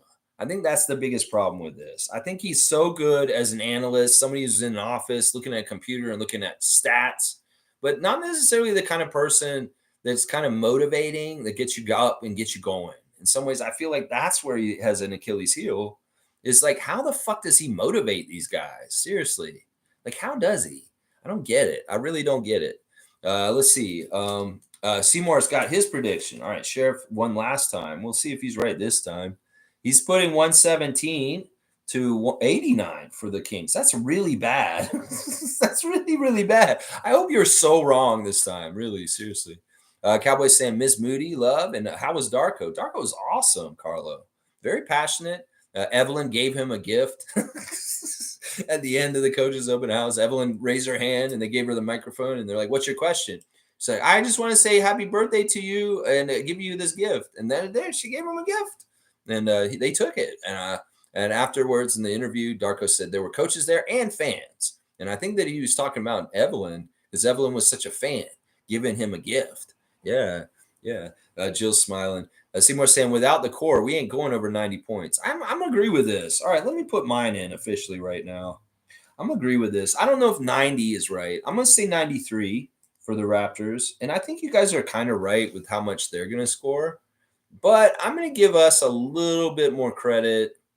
I'm not going to say they're going to beat us by 20. So I'm going to say 111. 111 to 93 is my score for tonight. 111 to 93. That is my score for the Raptors and the Kings tonight. So we're getting all the different answers in. Get your answer in before the end of the stream if you want to be a participant in guessing the score. There's no money involved. This isn't degenerate gambling. This is just a fun game to see who got it right and got closest. That's right. This isn't Price is Right either. We're not doing it where you go over or you lose. It's really you can go over or under, and we'll just get the difference in the points, and we'll determine it that way. So don't worry about going over, bidding over like a showcase showdown on Price is Right with Bob Barker. Oh, the winning bid is $4,000, but the actual price $3,500. You're over. Oh no, Susie, you lost the trailer. Oh my gosh, yeah. Let's see. Cool Cat saying Raptors have money to sign up good players from teams that end up losing in pursuit of the chip. Yeah, and so we want to be flexible and see how the storylines play out through the playoffs and also in free agency and see if there's any disgruntled stars. Disgruntled. Yeah, there's a lot of talk about Dame Lillard going to the Bulls game the other day because the Blazers were there playing, driving 2 hours from Milwaukee to go to Chicago to see his former team play against the Bulls.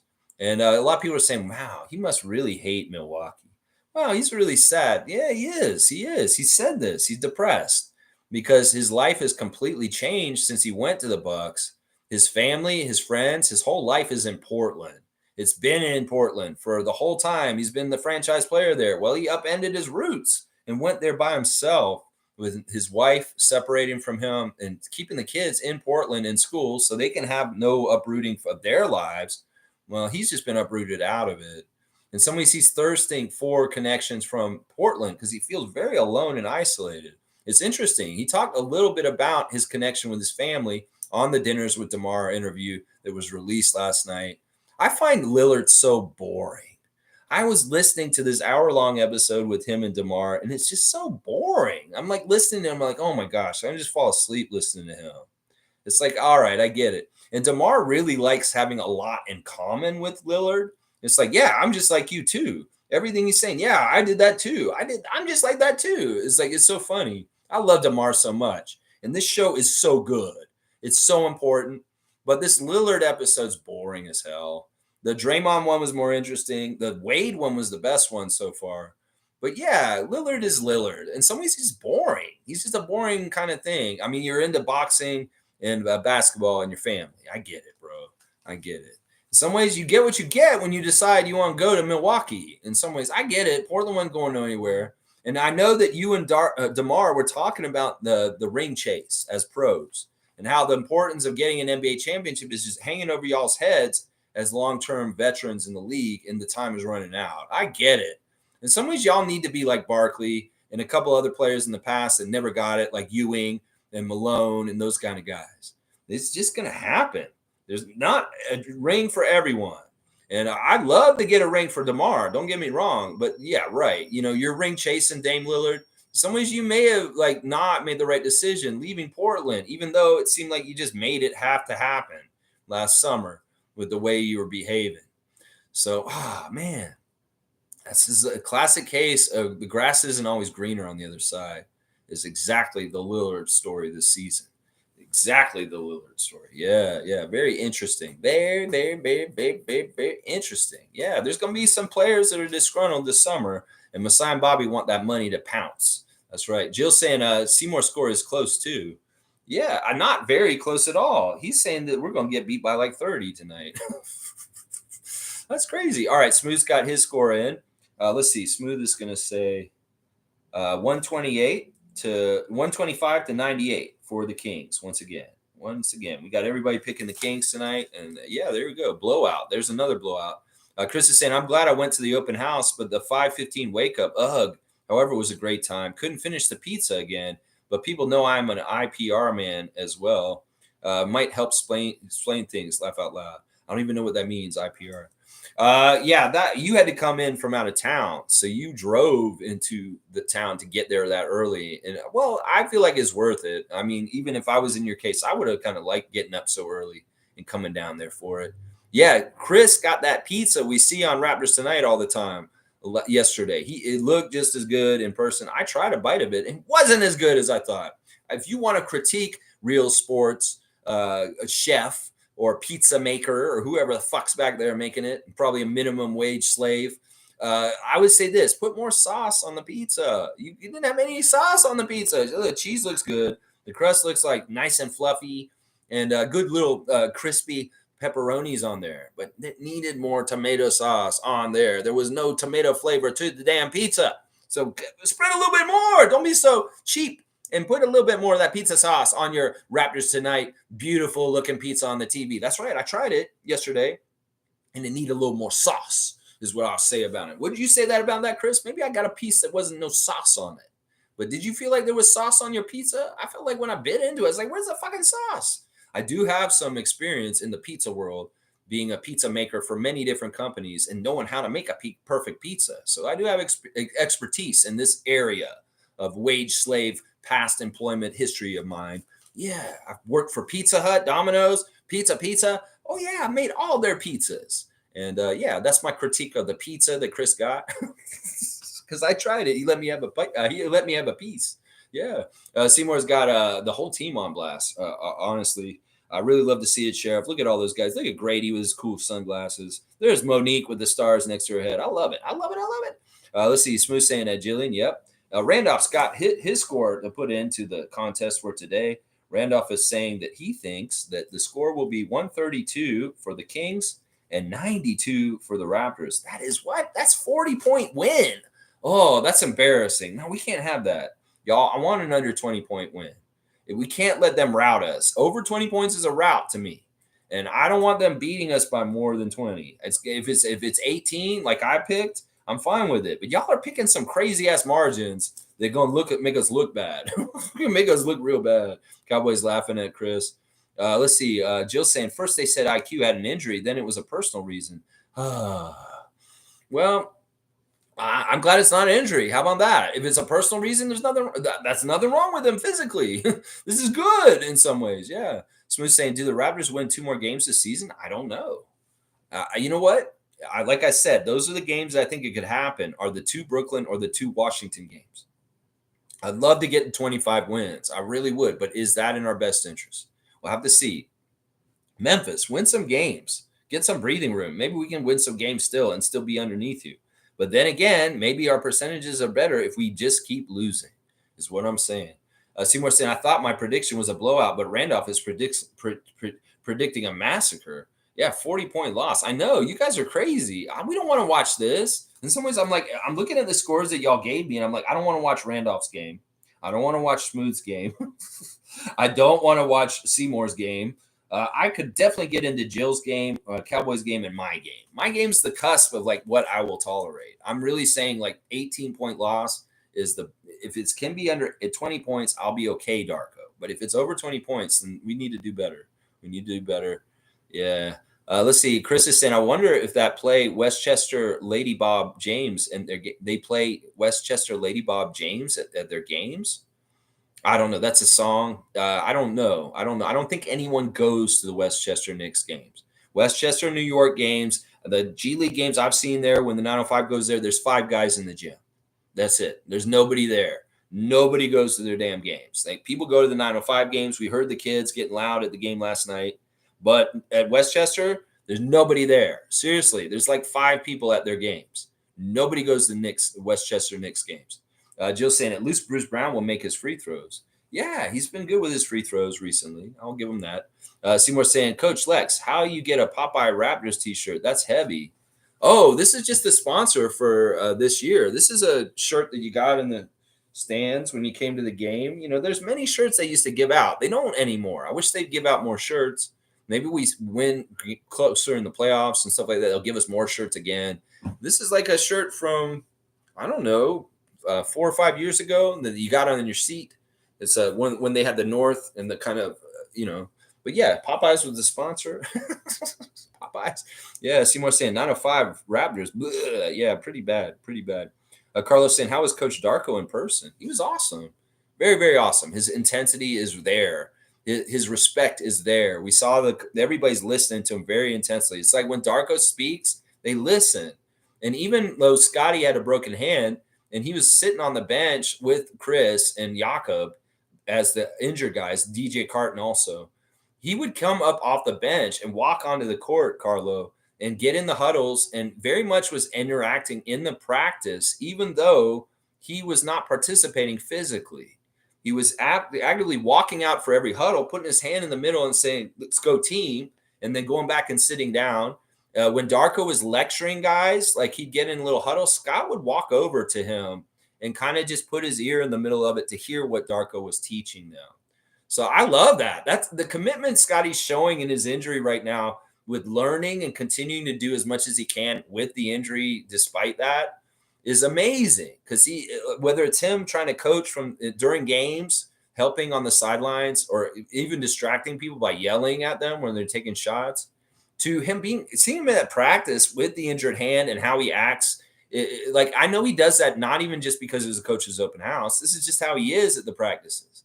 So he's engaged in the practice, even though he could just be sitting over there like Jakob and Chris and just bullshitting the whole practice. No, he gets up off his seat. He walks over. He was stretching. He was doing yoga underneath the basket at one point, and Chris Boucher came over and started bouncing a ball dangerously near his head. I was like, Chris, don't bounce the ball so close to his head. He's like, it's a trust exercise, Raptors freak.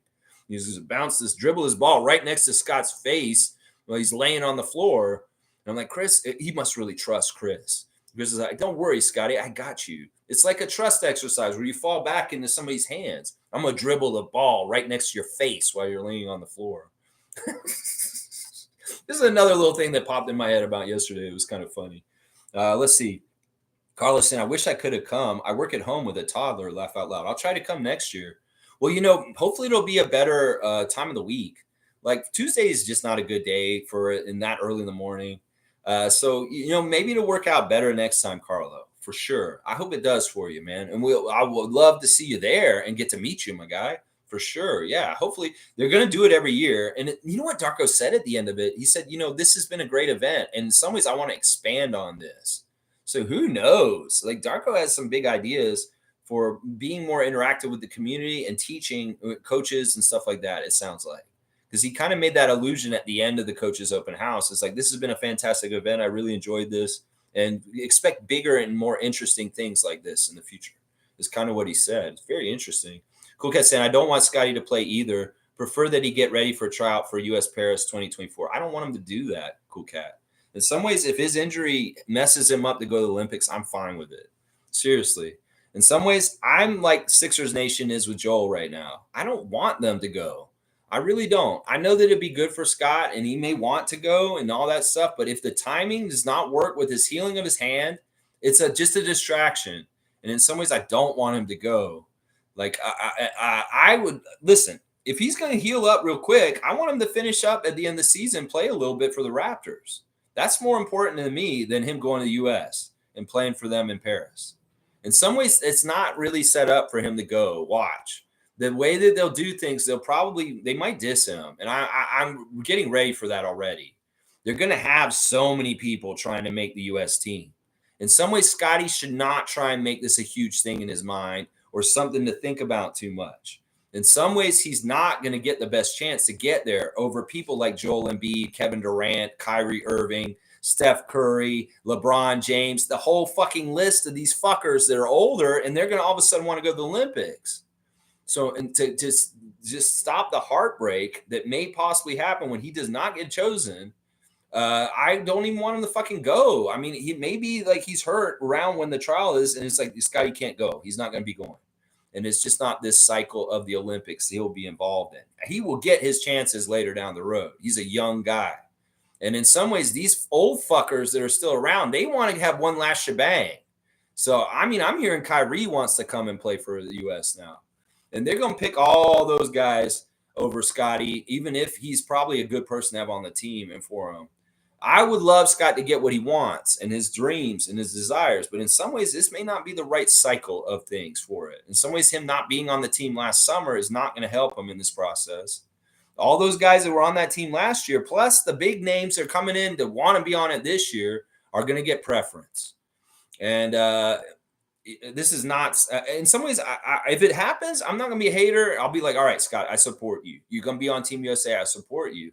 But I think this is a headache and a distraction that's just not necessary for where we are with our team right now. RJ and Kelly's different because they've been working with Team Canada for years already, and they built up to this. Scotty has no work with them other than the underage groups, and it's not been recently. So I'm kind of anti him playing for US this year. And I could see where the chances of him playing for the US are not very good, is what I'm saying. So I'd rather you say this. It's like, don't play for the rest of the year and get ready for the Raptor season in the fall. Most saying, good morning, Raptor Freak family. Happy game day. Show the fight tonight. Show the fight tonight. Take the fight to the Kings and don't embarrass yourselves. Don't get a score like Randolph said, 132-92. That's crazy bad. Do better, Raptors, and show that fight. That's right. Fiercely saying, our chips may be blend for now, Lex, but we're preparing the seasoning and right ingredients. Watch out next season. Ooh, she's got a new recipe for our chips, our Hostess chips. It's like Fiercely and I are like the little Hostess guys on there, the orange and the yellow and the red ones. We're making the chips. We're making the chips. Yeah, I don't know. I think I don't know what brand they are. I mean, we're very Canadian right now. Are we dill pickle? Are we a flavor that you can only get in Canada? Maybe we're all dressed. Maybe we're all dressed chips right now. I don't know what chips we are without our barbecue. We're a certain flavor of chips for sure. Yeah, salt and vinegar, maybe. I don't know. Maybe a little salt and vinegar, a little sour right now, the way we're going. Seymour saying, I feel bad for Yak. He just wants to win too. Play for a chip. Getting moved from a bottomed out Spurs to us was a breath of fresh air. Now we're bottomed out, Cy. You know, I don't feel bad for Jakob. Jakob's great. Honestly, seeing him yesterday in his energy, he's really happy. I don't think he's upset or in a weird place at all. Getting to see these guys at ease and working at practice, and even though Jakob wasn't practicing, he was out there doing stuff too. It wasn't exactly like Scott. Now, Jakob came out in flip-flops. He's wearing socks with flip-flops. Fashion faux pas, but who cares? We've got enough fashion mavens on our team like Gary Trent that we can have some fashion slobs like Jakob. It's okay. He was out there and he did a couple of things with his hands, just shooting with his right hand without his left hand involved, just kind of putting baskets in a little bit. And then he kind of hung out and chummed around with Scotty and Chris on the bench as the injured guys. In fact, he sat with Chris for like 20 minutes and they just had a long discussion. And seeing Chris and Jakob, they're smiling, they're joking around, they're kind of having laughs together was fantastic because it shows that like the combination, the ties that bind the team are very good. In some ways, in games, you don't see these guys in this kind of way because they're more worried about everybody being around and maybe being on TV and stuff. They're not on TV. They can be more loose and being themselves. Well, you see kind of how they interact and when they're at ease. And man, Jakob was smiling. Jakob had really good positive energy. He was happy. He did not look upset or any kind of like thing. Sure, he's disappointed. Sure, he doesn't like having the little thing on his pinky on his left hand right now. But don't get it twisted. This guy's in a good place. And he's bought in. He understands things. Like Scotty and him very much understand what's going on. Way better than casual fans that don't understand. We understand too. Next year's going to be fine when everybody's healthy. And they're looking forward to that. They're looking forward to that. That's right. Yeah, we may have bottomed out right now, but it's really because of injury. And it's not totally their fault. Cool Cat saying, I hope OG doesn't allow anyone to pressure him to play hurt. Heal that elbow properly. Your career longevity is a priority. Can join Pascal at the Pacers. They wanted both your college state. Cool Cat is just trying to puppet master the Anunoby out of New York to go to the Pacers to play with Pascal. Yeah, I don't know how likely that is. We know everything about his agency and the Knicks and Leon Rose. So I don't think he has any choice. I think OG's a Knick no matter what. I don't think the Knicks Nation would allow this at this point. They get really upset hearing what you're saying right there. They'd be like, what are you talking about? They have to have enough money to pay for Siakam. What do you think they're going to pay for Siakam and Anunoby? I don't think Pacers have that kind of payroll, honestly. They're already paying a bunch of guys on their team right now, like Halliburton to different people. Yeah, I don't know if this is actually realistic, Cool Cat, what you're proposing here. You know, they did fuck up. They tried to rush OG back, and they may have screwed up and messed him up. That's why y'all should have took that extra week still. Y'all wanted him back so soon. Y'all saw how much you were losing. You calculated wrong. And I was right. Carlos saying our injuries are a blessing in disguise. Now you have actual game reps for the supporting cast. No, this is true. These guys are getting an opportunity. Scotty's been really excited watching the guys who are on the end of the bench that don't usually get a lot of time. He's loving watching people like Jordan Wara and Jalen McDaniels and Jamias Ramsey and get out there and do the stuff they're doing, Jonte Porter. So this is true. Everything that happens in life can be gained to your advantage. Everything. Tragedies are opportunities. Every single thing that happens in your life can be an opportunity. If it may be something difficult and you have to go through, well, you may grow from it. That's what I'm saying. Like this thing that's going on with RJ and the sad thing that right now, in some ways, this is going to change him.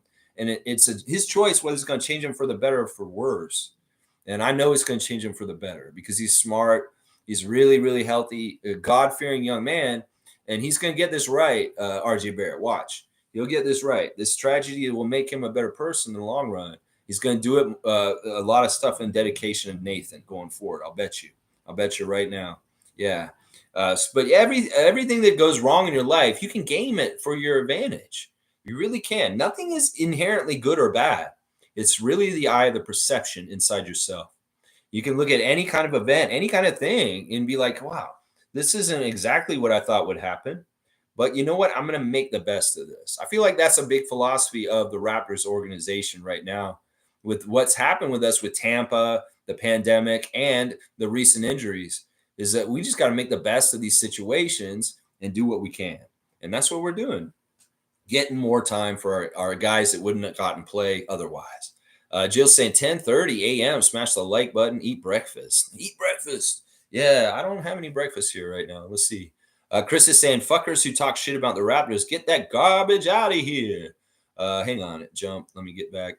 And I get it, Lex. Corporate greed is upsetting, but yeah, maybe talking to other teams' fans is constructive. I will vote in Korea. That's good. Yeah, do it over there. Maybe they have a better system. There needs to be voters reform. The system in the US is really screwed up. They only have two parties. And here, even with the multiple party system, it's really controlled. There's gerrymandering here in Canada also. There's a lot of like not fair voting going on. In some ways, we need tiered voting. And also we need more representative voting to the proportion of the population. In some ways, Toronto gets the shaft in elections because our city has so many votes, but they watered down our power electorally. And Doug Ford concertedly did it by taking seats away and ridings away from the city. And that he didn't take any of them away from the rest of rural Ontario. So in some ways, it's a fuckery. There's more people who live in Toronto. The population of Ontario is a huge amount of it is in the GTA. Why do our votes only count a quarter of everybody else's votes around the entire province? Like, ask yourself that. In some ways, it's partly because the city is full of immigrants, and in some ways, it's racial. They don't want people of color to have as much voting power as white people that live out in the boonies, and that's something that people should be more upset about. And people should be talking more about is proportional representation to the population of who is here and ridings and MPs. And that should not determine the power of your vote. If you lived in downtown Toronto, your vote doesn't count as much as somebody who lives up in Sudbury. And that's fucked up, is what I have to say. So there's all kinds of things. In some ways, what I talk about isn't necessarily about anger, it's about awareness. It's about letting people know that this shit is happening. And maybe if you care about it, you should be talking about it like I am. And we'll talk about it more. And then it gets out there more. So I feel like a proportional vote to the population should actually be democracy. That if my vote does not count as much as somebody that lives out in the country, it's like I'm going to move right now and my vote's going to count more because I move next month out of the city to the country. And my riding has less people, but I'm represented and have just as much representation with my MP as like a million people downtown. There may be 10,000 people that live in my riding, and there's a million people in the riding downtown, and we have the same representative power. See, that's the screwed up shit. And the Electoral College in the U.S. is a similar kind of fucked up shit to it. There's no reason why fucking Wyoming should have way more electoral power than the whole state of California. No. They have representation percentage that's way higher than it should be for how many fucking people live in Wyoming. It's shit like that that's messed up. It needs representative democracy in the world. Other countries get it way better. They get it way, way better. Yeah. That's a big part of it. In some ways, it's awareness, Chris. It's not necessarily angst and anger. It's let's put information out there so people can understand the situations and learn about them and maybe get more done. If more people know about this stuff and we talk about it, they don't want to talk about the shit that I just talked about. Proportional voting with the populations in Ontario. This is very much a problem right here in our province. And Doug Ford made it worse when he got in office. He took ridings and seats away from people in Toronto and lessened our political power as a voting base. And that's just the damn truth. And we need to change that. Cool Cat saying, yeah, I'll go see SGA. That's a selling point. Then and I'll cheer loud for the Raptors. There you go. You'll have a good time and you'll make a great experience for your friends. Sacrifice your joy for them.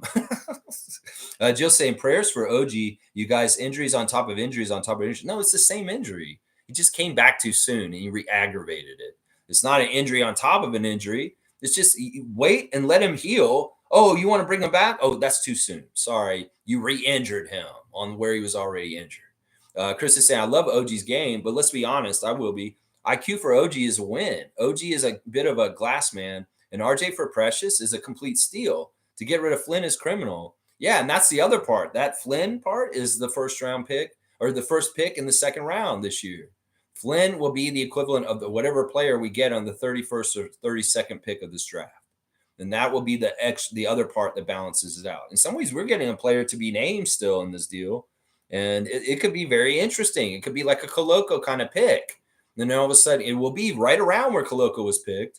And it'll be like, oh, well, this is the other part of the New York deal that's been added later, the draft pick that we got from them. And that's going to be awesome. Fiercely saying, nobody speaks about the IST win, and the bubble championship is also a joke. Yeah, I mean, Adam Silver, we get it. You're really trying to toot the horn of LeBron while you still got him on your product. Yeah, we get it. In some ways, it really sullies and makes it sad that you have to handhold him to give him more accolades to juice him up. In some ways, this is why I will never respect him more than Michael. is because I understand how much he really propped up his legend and carried him like this. You know, the Bulls, that was a legit three-peat twice. And with LeBron, this is just like failing left and right with the NBA carrying your ass. It's sad. It's just sad and pathetic, honestly. Seymour saying, I'm pretty sure Darko was not driving a Ford F-150. The man was driving a city-style SUV with handles driving features. Yeah, I don't know why I said F-150 before. It was kind of like a sedan or like a SUV, a small SUV. Yeah, with self-driving. Yeah, that commercial was awesome. Very, very awesome for sure. It was a Ford though. It was definitely a Ford car. Seymour saying Mark Jackson looks nothing like Mr. Choke You Out, Serge Ibaka.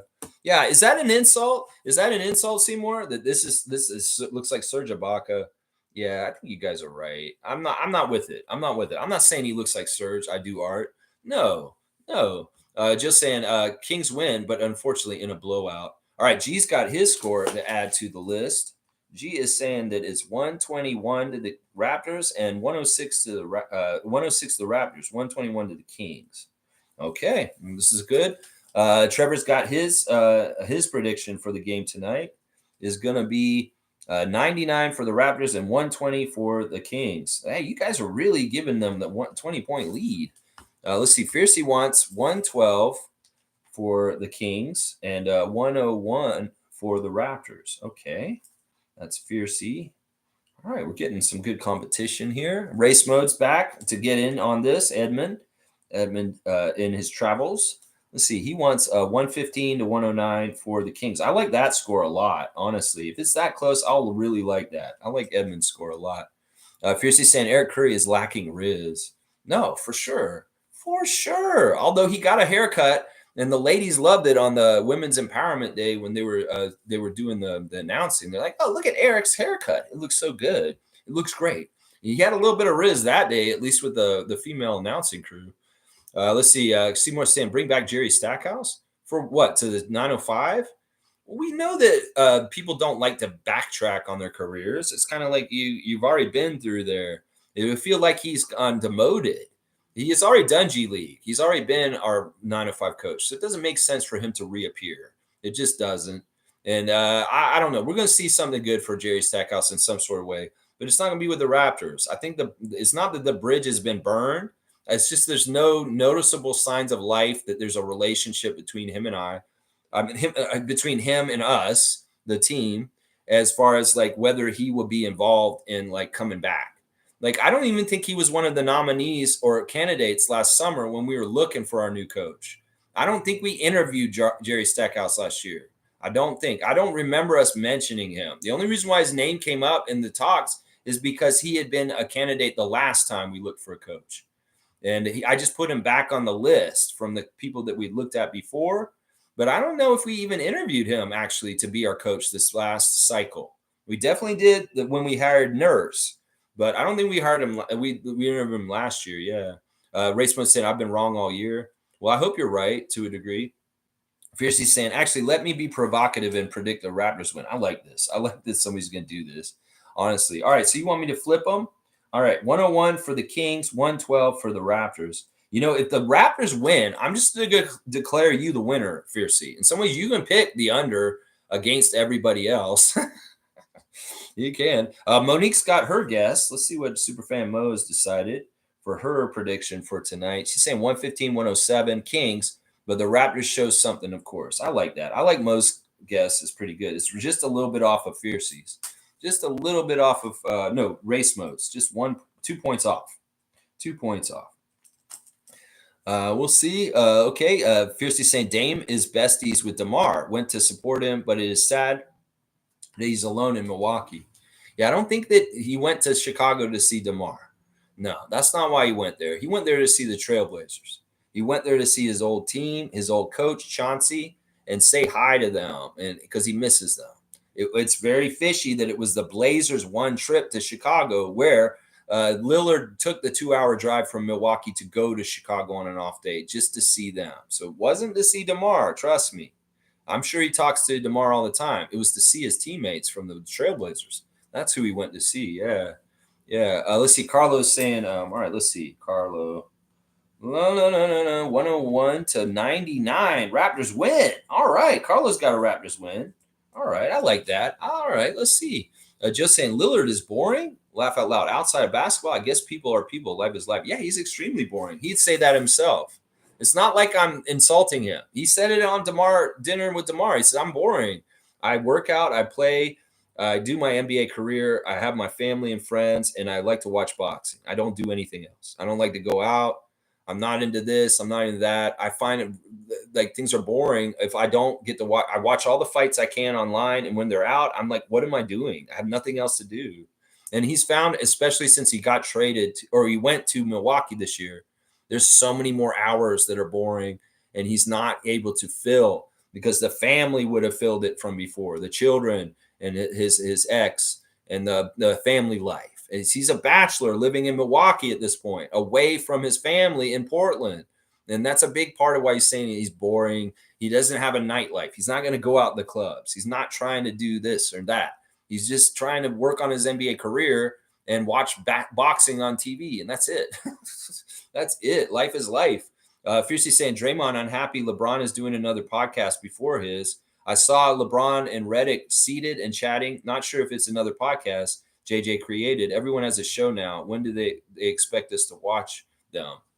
Yeah, this is interesting. JJ Reddick and LeBron James sitting down and doing an episode and went so well, they have committed to doing a podcast together. Now, this is true. There is going to be a new podcast out with JJ Reddick and LeBron just talking about basketball. I can see how Draymond Green, who's buddies with LeBron in dumbass ways, is upset about this because Draymond has his own podcast. And he'd love for LeBron to be a co-host on. Well, why is he doing it with JJ? Why is he doing with JJ, Draymond Green? I don't know. I don't give a fuck. And it's hilarious. In some ways, I don't want to watch that stupid ass pretentious shit that's going to be put out by JJ and LBJ. It's going to be fucking pretentious as fuck.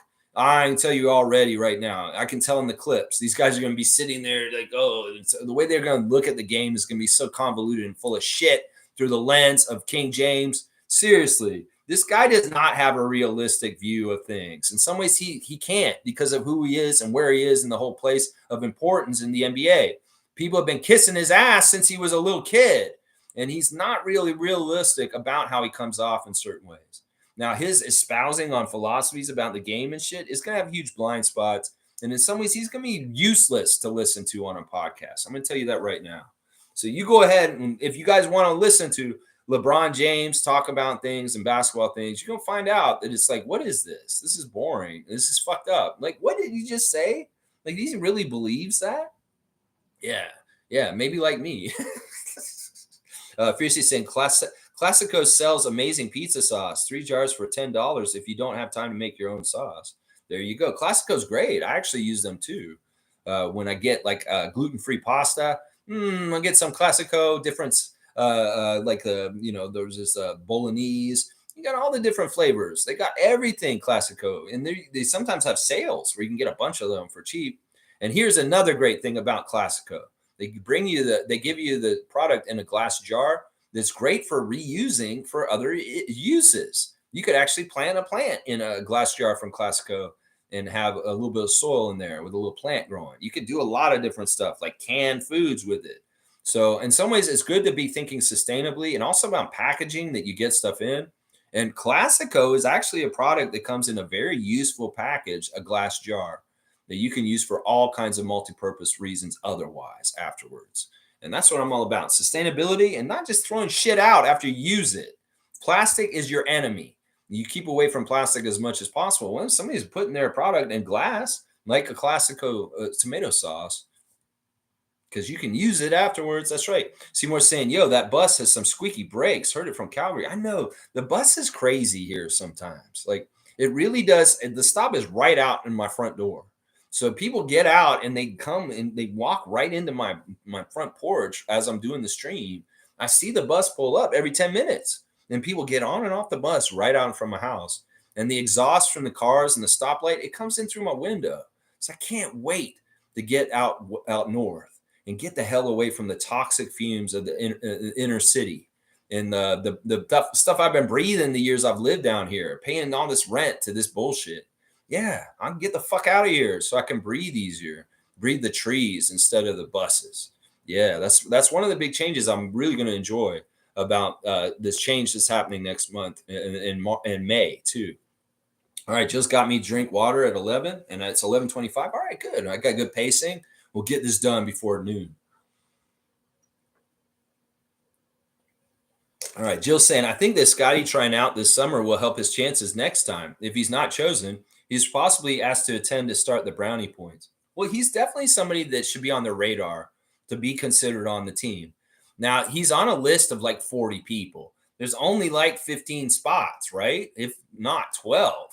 So there's going to be over half the people that were named to this U.S. team select list are not going to make it. The other thing that's crazy about it is they had a 40-person list or 50-person list.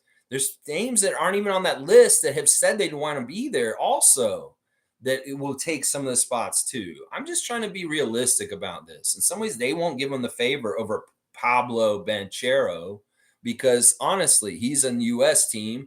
He's already played for Team USA last summer. And in some ways, it's like, look, they're going to say, all right, do we want to have Banchero or do we want to have Barnes? They're going to pick Pablo because in some ways of the bullshit, the bias against Canada, but also because Banchero has already been playing with USA last year at World Cup. And in some ways, Scotty and Pablo are playing the same kind of position and role. That in some ways, if you see Pablo involved in Team USA, that maybe Scott's not going to get that spot. So in some ways, Scotty, I would say this. You want to get on Team USA, be an all-round better player in this league than Pablo. Kick his ass in every kind of way in the future. And whether it's winning percentage for your team, playing them in the playoffs and putting them out, whether it's getting a better stat line, having better stats than him, getting more accolades. In some ways, he is the dude you're competing with. It's not Evan Mobley. It's not Cade Cunningham. It is not Franz Wagner, his teammate. It is Pablo. Pablo is the dude. He's not getting all the accolades similar to you right now. And in some ways, like I said, he's like Bizarro Superman. You're Superman. And go prove it to him. You go do it. And in some ways, yeah, there's a little bit of a rivalry and a comparison. I know you shouldn't compare yourself to people, but he's an easy comparison. And in a lot of ways, the things that happen to him, I know you're going to be comparing yourself to it to an extent. So CountryCon saying, Lex, I hope Gary was just kidding about Grady's tattoo. I like Gary's artwork, even though I'm not a huge fan of tattoos. Unless he goes full Birdman Anderson, I don't see it going all that well. All right. This is very innocent. And I don't know why you're saying that you hope he's kidding. No, this basically what happened, JP, was Grady is getting mentoring from Gary on being a shooter and doing what he does, obviously, but not just on basketball stuff and tips and things about the NBA. He's trying to talk to him about Riz. He's trying to talk to him about his style. And Grady wants to get a tattoo. And it's not Gary's idea or anything. It's just Grady came up to Gary and said, hey, I'm thinking about getting this tattoo. And he told him the idea and he said what it is. And what Gary said was, I approved of it. I think it's really cool. And when you guys see it, it's going to be awesome. So Grady had an idea for a tattoo ahead of time, came to Gary about it and talked to him about it and said, do you think this is a good idea to do? And Gary approved it. So he's saying you're going to see it this summer when Grady gets the tattoo. We'll see it eventually. But it's Grady's idea, and he just wanted to feel out Gary on what he thought about it, and Gary gave him a thumbs up. So we're going to see it. We're going to see it. Yeah, I'm not a huge fan of tattoos either, but I mean, if Grady wants to get a little more Riz and a little more street cred by having a few tattoos on himself, I'm not going to get him mad at him. If Carmen ain't, if Carmen ain't mad at him, I ain't mad at him. If his mama's all right with it, there you go. Why would I get mad at him for it? Everybody should have their own life. Yeah. You want him to go full Birdman? That's crazy talk. Now, Carmen may have a problem with that. Carmen may have a problem with that. Now, Grady's tattoo, where is he going to get it? He better not get it on his face. No, he shouldn't. No, he should not. It should be better be on his arm. Better be start small and be careful, Grady. They're addictive. You can ask Gary Trent Jr. He would tell you, yeah, they get addictive. Once you get one, you like it, you're going to want to get more. You can have them all over your shoulders and all down your arms too, Grady. You know, I even did that with the mannerisms of how Gary would say it. Trevor's saying, real ones got your back. Fake ones get your ass. Be careful of the smile. Yeah. In some ways, it's just good to be self-sufficient and on your own. And in some ways, you try and keep people with you, and well, they don't. And then you got to just be you, and you got to do what you got to do. Jill's saying, glad to hear the players had such great camaraderie yesterday. They were very smiley and happy. Jill, if you went there to the coaches open house and you saw what happened, you wouldn't think anything's wrong with this team. You wouldn't think that this team has just lost 7 games in a row. The vibes aren't like that. They're not downtrodden. They're not frowning. There's a lot of happy, smiling laughs, a lot of energy, a lot of positivity, a lot of like really hard work, guys getting after it. You could really tell these guys practice hard for the coaching staff of the Raptors. And that's what I'm saying, man. Anybody who wants to talk about Darko, you need to go to Coach's Open House. You had your opportunity yesterday. You should have went there, and then you can have an educated opinion on him because you actually came and saw him do his job. Yeah, Fiercely saying Raptors media posted F-150 in the title of the commercial. That's why we got confused. I don't think it's F-150 because F-150 has a big cab, like the big bed in the back. And yeah, I don't know. Yeah, that's why we all got confused. That's why, because they messed it up. Maybe it is an F-150. It just doesn't look like one. It's weird. Jill's saying at Fiercely Salsera and Cool Cat, let's go to Women's Empowerment Day 2025. Let's go. That's right, ladies. Get down there and do your thing. That's right. That's right. Women's empowerment tonight at the game. I'm going to enjoy it. Oh, tonight at the Kings game. They're having that tonight with the Sacramento game. And maybe they'll probably do it on Friday a little bit too. I'm not sure. Let's see. Jill's saying, great. Name is saying, if white people can listen to hip hop, then Bruce Brown can dress like a farmer. Yeah, of course. I'm not telling Bruce what to do. I just thought it was interesting that there's an interview recently about his discovery of country lifestyle and swag. It's not like something he's had forever. This is more recent. In recent years, Bruce has gone full country mode. Yeah, he said it before. He said, yeah, I was listening to hip hop. I never listened to country. I wasn't really into it. But then somebody took me to a Luke Combs concert and I fell in love. I felt the vibes of the people there and the music, and it got him. So watch out. If you go to a Luke Combs concert, you might get entrenched in the country lifestyle like Bruce Brown.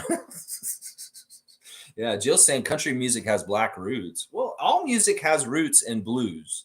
And blues music is like the base plant of rock and roll. Everything comes out of heavy metal. Everything comes out of blues music. And that's just the truth. In fact, Adriana's taking a course this summer in her studies as an elective on popular music and the history of it. And she's going to learn this in her class. This is something I know a lot about, Jill. Music. I know a lot about music. And yeah, country has roots in bluegrass, which has bluegrass roots in blues. There's a word bluegrass. Blues is in bluegrass. And they're all connected, and they all are kind of like genres that came out of genres came out of genres. And yeah, blues musician / rock and roll musician, Sister Rosetta Tharpe, very much a pioneer for all the music and getting more of a shine for her contribution in certain ways to music in general. Sister Rosetta. Yeah, she is really a good place to start if you want to start talking about the birth of rock and roll. You can talk about Little Richard. You can talk about Elvis Presley, but she's the one. She's the one you really want to get back to. That's right. That's right. Fiercely saying, Jillian, if someone has a new hairdo, I'll go. Have fun tonight, Monique. All right. Let's see. Infamous saying, salute, freaks. This has got to stop, Lex. You've got to stop being a JDR, a Jordan Dick rider. You're talking about Michael Jordan or Jordan Wara. And get the hate out of your system, laugh out loud. What do you mean? I'm going to elaborate for me, please, Infamous, please. Because honestly, I am anti-LeBron. There's a lot of reasons why. Some ways don't say Jordan Dick rider. Say I'm anti-LeBron if that's your issue with me. Because I don't think that most people that like Michael are dick riders. I think there's very justified to have a very strong belief in the career and the history and who Michael Jordan is. I just don't think that's right. Now, if you're saying I'm a Jordan Wara dick rider, that all right, I'll go ahead and get behind that too because I like him. I think he's got a good 3-point shooter and he's got some decent size that we need right now, considering we don't have a lot of big guys on our team. And he likes to be here because he's from Buffalo. So I don't know. Elaborate. Are you talking about Jordan, this or that? Now, see, listen, if you're a LeBron lover, we're not going to get along on that. In some ways, I hate LeBron. I always will. I'll respect him after he retires. But as long as he's playing, he's a piece of shit. He's ruined this league in the last 15 years. And in some ways, I don't have the respect that most people do for him. I don't respect his career achievements recently. I respect Kareem Abdul-Jabbar. And if you want to say I'm a Kareem dick rider, also go ahead. I can be a Bill Russell dick rider too if you want, or a Magic Johnson one, or whatever. Phrasing, Lex, phrasing. But yeah, I am a LeBron hater, and there's a lot of reasons for that. There's a lot of reasons. Now, LeBron as a person outside of basketball, I think he's an amazing person. He's a great human being. He's a great family man. But on the court, he's a whiny bitch. And in some ways, his prima donnaism has ruined this league, is what I'll say. Michael is Michael's the GOAT. I'm sorry. I'll argue this with people. We don't have to do this right now. But I will say, yeah, the LeBron and JJ's podcast is going to be stupid. I'm going to say that right now. In some ways, I don't like JJ Redick either anymore. I used to like his voice, and I thought he was like pretty honest. But some of the shit he said about the Raptors and the Kawhi shot and some of his beliefs on that, fuck you, JJ Redick, you hater. You lost, bitch. So fuck off, man. And honestly, you're not as good as you think you are. In some ways, like you've gotten a lot of like dick riding for you and your podcasting, your announcing, and you're honestly not as good as everybody thinks you are. There's much better people out there. So yeah, I'll diss JJ while I'm at it too. Fiercely saying, when JJ was asked if Lakers got preferential treatment free throws after our debacle, he was cautious. Now I see why. They're always careful for potential collaborations. I don't respect that. I don't either. He used to be an outspoken voice of truth. Well, if he's tiptoeing around because he doesn't want to upset the great King James because he wants to collaborate with him, yeah, he's been compromised. He's been compromised. Yeah, I've always thought I used to respect him because in some ways he said some nice things about guys like Fred VanVleet. He had him on his show, but when his opinions about the Kawhi shot really pissed me off. And fuck you, JJ Redick. You lost, bitch. Philadelphia lost, and you can have trauma about that, and you can say, "Oh, I think Kawhi traveled," but you're fucking wrong. And we can go look at the 2-minute report, and we can go look at it and do whatever, and it won't change a damn thing. We won that game. The Kawhi shot went in, and we won the championship, bitch. So go ahead and be all whiny and shitty, JJ Redick, you sorry ass. Yeah, fiercely saying, shouldn't Scotty's agent advocate for him to get certain deals and opportunities? Who represents Scotty? Well, I don't know. I want to try and understand your question here real quick. Of course, his agency and the people that represent him and like just people like Nick and different people around him are looking for opportunities for him. He's got a lot of them. Obviously, he's a spokesperson for Subway. He's doing the things with the trade school. He's got a lot of different things like the condo project he's got downtown at Bathurst. This is different though. That kind of stuff is kind of handled more by your press and stuff, and like ads and being a spokesperson is different than like an NBA player trying to make Team USA. In some ways, Team USA is invite only. This is a very exclusive club. Now he's on the initial guest list. Let's just put it that way. If this is a party and very few people are going to get into this club, he's on the list. He can get in there, but he may not have priority. Or there are other people that'll get those spots. Once again, we're filling a team, and there's 50 names on this list that want to play for Team USA. So let's just kind of be realistic about the chances. And also, it's going to depend on how Scotty heals his hand, obviously. That's going to have a lot to do with it also. So we'll have to see what's going on. But yeah, Scotty's, I don't know who's representing Scotty exactly, what the name of his group is. But I know that Nick and the people that have been on his Twitch streams are the people that are involved in that. So his guy is looking out for him. Trust me. Infamous saying, I don't believe in a GOAT because it disrespects the past, present, and future players. With that said, what is Jordan number one in? I will wait. Number one in winning percentage in the finals. 100%. 6 out of 6. Number one in that. Didn't lose a damn time he went to the finals. Won every single fucking time he went there. Didn't lose once. Number one. 6 championships. 6 times. Went there 6 times. Won all 6 times. Now, listen, I get your argument about there shouldn't be a GOAT, a greatest of all time. Maybe there's a greats of different generations. And I will admit this. LeBron James is the greatest of his generation. Michael Jordan's the greatest of his generation. But, it's just like when I was younger, everybody said Bill Russell was the GOAT. and we would argue Michael Jordan. It's just the passing of the torch, those kind of old head arguments. I'm an old head whose generation is Michael Jordan. The old heads that were their generation was the 60s and seeing Bill Russell beat up on the Lakers all the time. Well, their GOAT was him. So this is normal. This is normal kind of shit. It happens in all sports. It happens in all the sports. It happens in pro wrestling. People argue about who the GOAT is compared to like Randy Orton or somebody. I don't fucking know who they say is the GOAT right now compared to Hulk Hogan and Ric Flair. I mean, this is natural. Some of it's generational, and you're totally right. There should be GOATs of each generation. I can get behind that. And you know what? I'll say LeBron is the GOAT of his generation. So, I mean, I can give him respect to a degree, but you know what? I'm not going to give him more respect than Michael. No, I won't. No, I won't. Yeah. Yeah. All right, let's keep going. Oh, good spirited conversation with Infamous on the GOAT topic for sure. Jill's saying the Grady tattoo idea was amplified by reporter Josh Lewenberg. I'm sure Gary talks to him about other stuff. Well, it was in an interview that Gary said this. I saw it. Like they were talking to Gary after the game, and they were talking about him working with Grady, and he just brought it up himself. So I heard Gary talk about this specifically, what he said. I even did the mannerisms as when he says it and when he talks, because he kind of sometimes he talks like a little bit of like shaky shake when he's talking at the interview podium. Let's see, 11:30. All right. Fiercely saying refer Grady to Kenrick for his tattoo. That's not a bad idea. Kenrick Chronic Art James could do your tattoo, Grady Dick. You want to get it from a real one, a real rapper freak from right in downtown around Toronto? That's right. Get it from Kenrick. That's right. He could even put the rapper freak art that he's already done for us on you, my guy. I don't know. We don't know what Grady's going to get, though. He may not want a Raptors tattoo. It may be something totally different. Who knows? Just saying he's been compromised. Lex, this statement is excellent diplomacy. I'm impressed. Who's been compromised? I don't even remember that part of this. When I said that, that's part of the problem. Is I move so fast, Jill, and I know you can respond to me in the moment and think that you're kind of talking with me, but you see how long it takes me to get to you. It's been 4 minutes. I don't even know what I said. Emma is saying, I watched the podcast. It's great. It's refreshing to listen to a podcast that doesn't speak about rumors, drama, etc.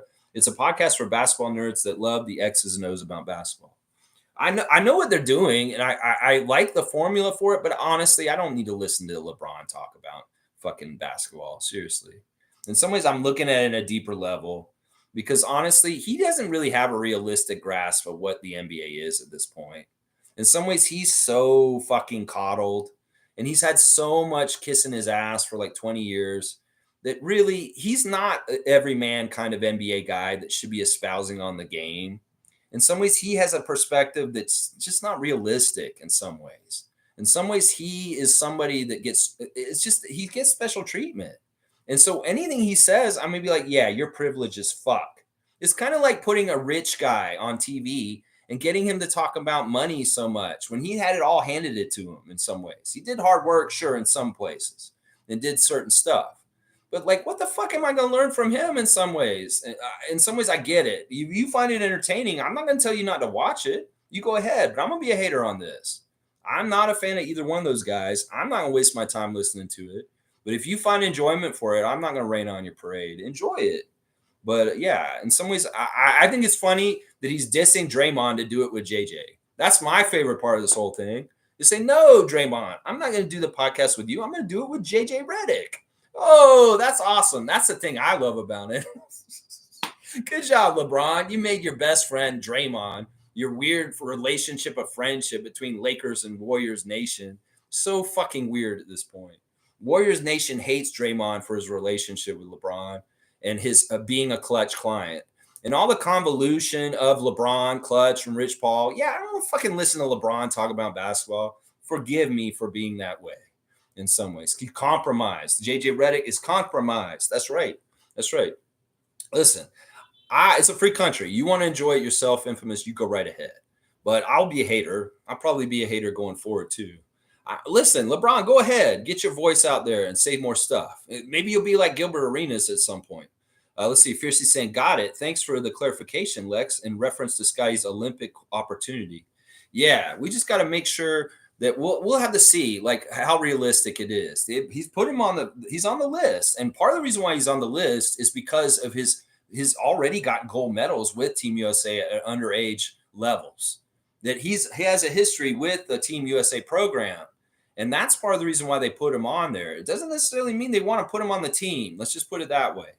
I mean, if he was playing really strong to close out this season and his All-Star year this year, his first All-Star year, maybe he'd have a better chance because he'd look really good going out. But if he's hurt and he's not really getting the shine right now, he may be an afterthought in the whole process. Let's just put it that way. Now, if he shows up to the tryout and he's absolutely healthy and he kicks a lot of butt, and, Steve Kerr and whoever's running the team is like, yeah, we need to have Scotty, he could get on that way. There's a couple of different ways this could go down. But in some ways, as a Raptor fan, I would be like Sixers fan and say, Joel, you don't need to fucking play for Team USA. Seriously, you're hurt right now, and your priority should be your NBA team. And Scotty's hurt right now too. So Infamous saying Havlicek is 8-0. Havlicek. All right, so his counterpoint is Havlicek was 8-0. Yeah, but Havlicek wasn't the leading player on the team. He wasn't the franchise player. He was important. He hit big shots. But he wasn't Bill Russell. He wasn't like the fucking number one dude on the team. And the other thing is that Celtics team back then was more like the Hawks from when they all got all-star. There was like 4 or 5 guys on that team. They were all all-stars, and they were all kind of the same kind of level of talent. So, I mean, you can use Havlicek and you say, yeah, we could even say Bill Russell's record's so awesome and great. But they didn't do it at the level of Michael in the importance of what happened. Yeah. Yeah, Raceman was saying, but Jordan never won a game 7. I don't think he ever had to deal with one because he was that good. That's right. Just saying, my point was that J. Lou didn't include all the other gems Gary stated and reference helping Grady. I was surprised all he mentioned was a tattoo. No big deal in the greater scheme of things, though. What was it, a tweet? I don't know. Jill, sometimes what you bring up is really weird and kind of, I don't totally understand why it's conducive to our talk. I don't care if Jay Lou just put one statement out there. I see all this stuff he's saying too. It's just one tweet. In some ways, I get confused with you sometimes, I guess. Everybody's saying, Lex, that is an unfair comment if you haven't listened to it. No, I did hear a bit of it. I can see it in the faces. It is not unfair. Listen, I'm not going to waste my fucking time listening to LeBron. I really don't like him. You can be a fan of LeBron. That's fine. But this is a LeBron hater zone. It really is. There's something called LeBronto, infamous. And honestly, he epitomizes everything that I think is wrong with the NBA right now. The superstar model treatment of the refereeing, the fact that the league bends the rules and helps him constantly. I mean, you weren't mad after the last game when we played them in LA and you saw how much they cheated to help the Lakers beat us in that game in LA. And it was a very crucial part of the season where we were trying to get out of the mud. We were in a good place. We were healthy at that time. And they railroaded us to a loss. And it hurt the vibes on our team. And it's all to protect LeBron's character and charisma and the fucking legend of him. Adam Silver has protected the shit out of fucking LeBron James in the last 10 years. And in some ways, I don't respect that. Well, I don't want to listen to him. I'll listen to DeMar, one of the greatest rappers of all time, for an hour, talk to Dame Lillard. But I don't have no fucking time for LeBron James and JJ Redick's little bullshit that he's doing. Yeah, I can make comments about it. I saw a snippet of it. I saw the pretentiousness of how LeBron was holding himself. And like the little bit I heard, I was like, this is so full of shit. It is just a little bit I heard. In some ways, he has not have a realistic grasp of the everyman kind of in the NBA. He really doesn't. So how the fuck is he going to talk about the NBA in general when he is really like privileged as fuck and he really doesn't have a realistic grasp of somebody like Javon Freeman Liberty or Jordan Wara or most of the normal guys in the NBA? He really doesn't have that kind of like fucking wherewithal. Sure, we can talk about philosophy and basketball. He's going to support the bullshit product that it is today. And I don't need to go on a podcast and listen to a guy bullshit why the NBA is good right now because it suits him and it helps him and it makes him propped up and look good. Fuck all that. It's like, seriously, what is that? You go ahead and enjoy it. You go ahead and have a good time. I won't tell you not to. But yeah, I'm going to diss it. And if people bring it up in here, I'll diss it then too. And I'll even do it without listening to it. I will. Jill's got the whole team on blast. And Cowboy's saying, later, Lex. Let's go. Let's go, Cowboy. And Jill's saying, infamous. Angry Hoops talks a lot about specific stuff in reference to LeBron's detriments. Yeah, I'd much rather watch an hour of Angry Hoops fan talk about LeBron than LeBron's own podcast. And I don't even listen to Angry Hoops fan anymore because I've heard everything he has to say. In some ways, he just repeats himself over and over again. But I agree with him on most of everything he believes about LeBron James. So that's it. Yeah. Let's see. Mo's saying, you missed my comments. W stream, Lex. Keep at it. Always. Good times. Good times. Approaching Raptors for life. All right. Let me see you. What did I miss, Mo? I want to see it. You said W stream, Lex. Keep at it. Always. Good times. Approaching. Go Raptors for life. Yeah, I'm with you on that. Was that the one that I missed, Mo? Okay. I didn't mean to. I'm going to say, with all due respect, any hoop is a complete asshole. Any hoop? You mean Angry Hooper? Yeah, he's an asshole. I get it. But in some ways he's pulling the truth out. You know why? Because he breaks it down. He really breaks it down. This dude gets the telestrator and he shows you exactly all the fuckery that they're doing with LeBron. You may not like seeing it, but it's the damn truth. He's exactly right though. He can be angry and he can be an asshole, but the things he's saying about LeBron are correct. And that's the thing is like, look, I've seen what his show is. I've watched his channel and I agree with it. It's just that I see he can do every game. Like when he does the Raptors games, I'll go watch him. But when he does all the games, I see the same shit over and over again. But when he does the Raptors games, I'm going to go watch him.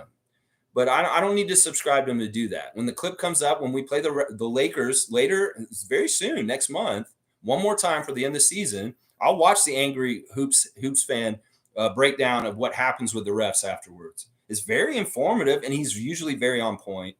There's a lot of extra touching and things that he can do that he gets away with, and people just touch him, they get called. And this is so true.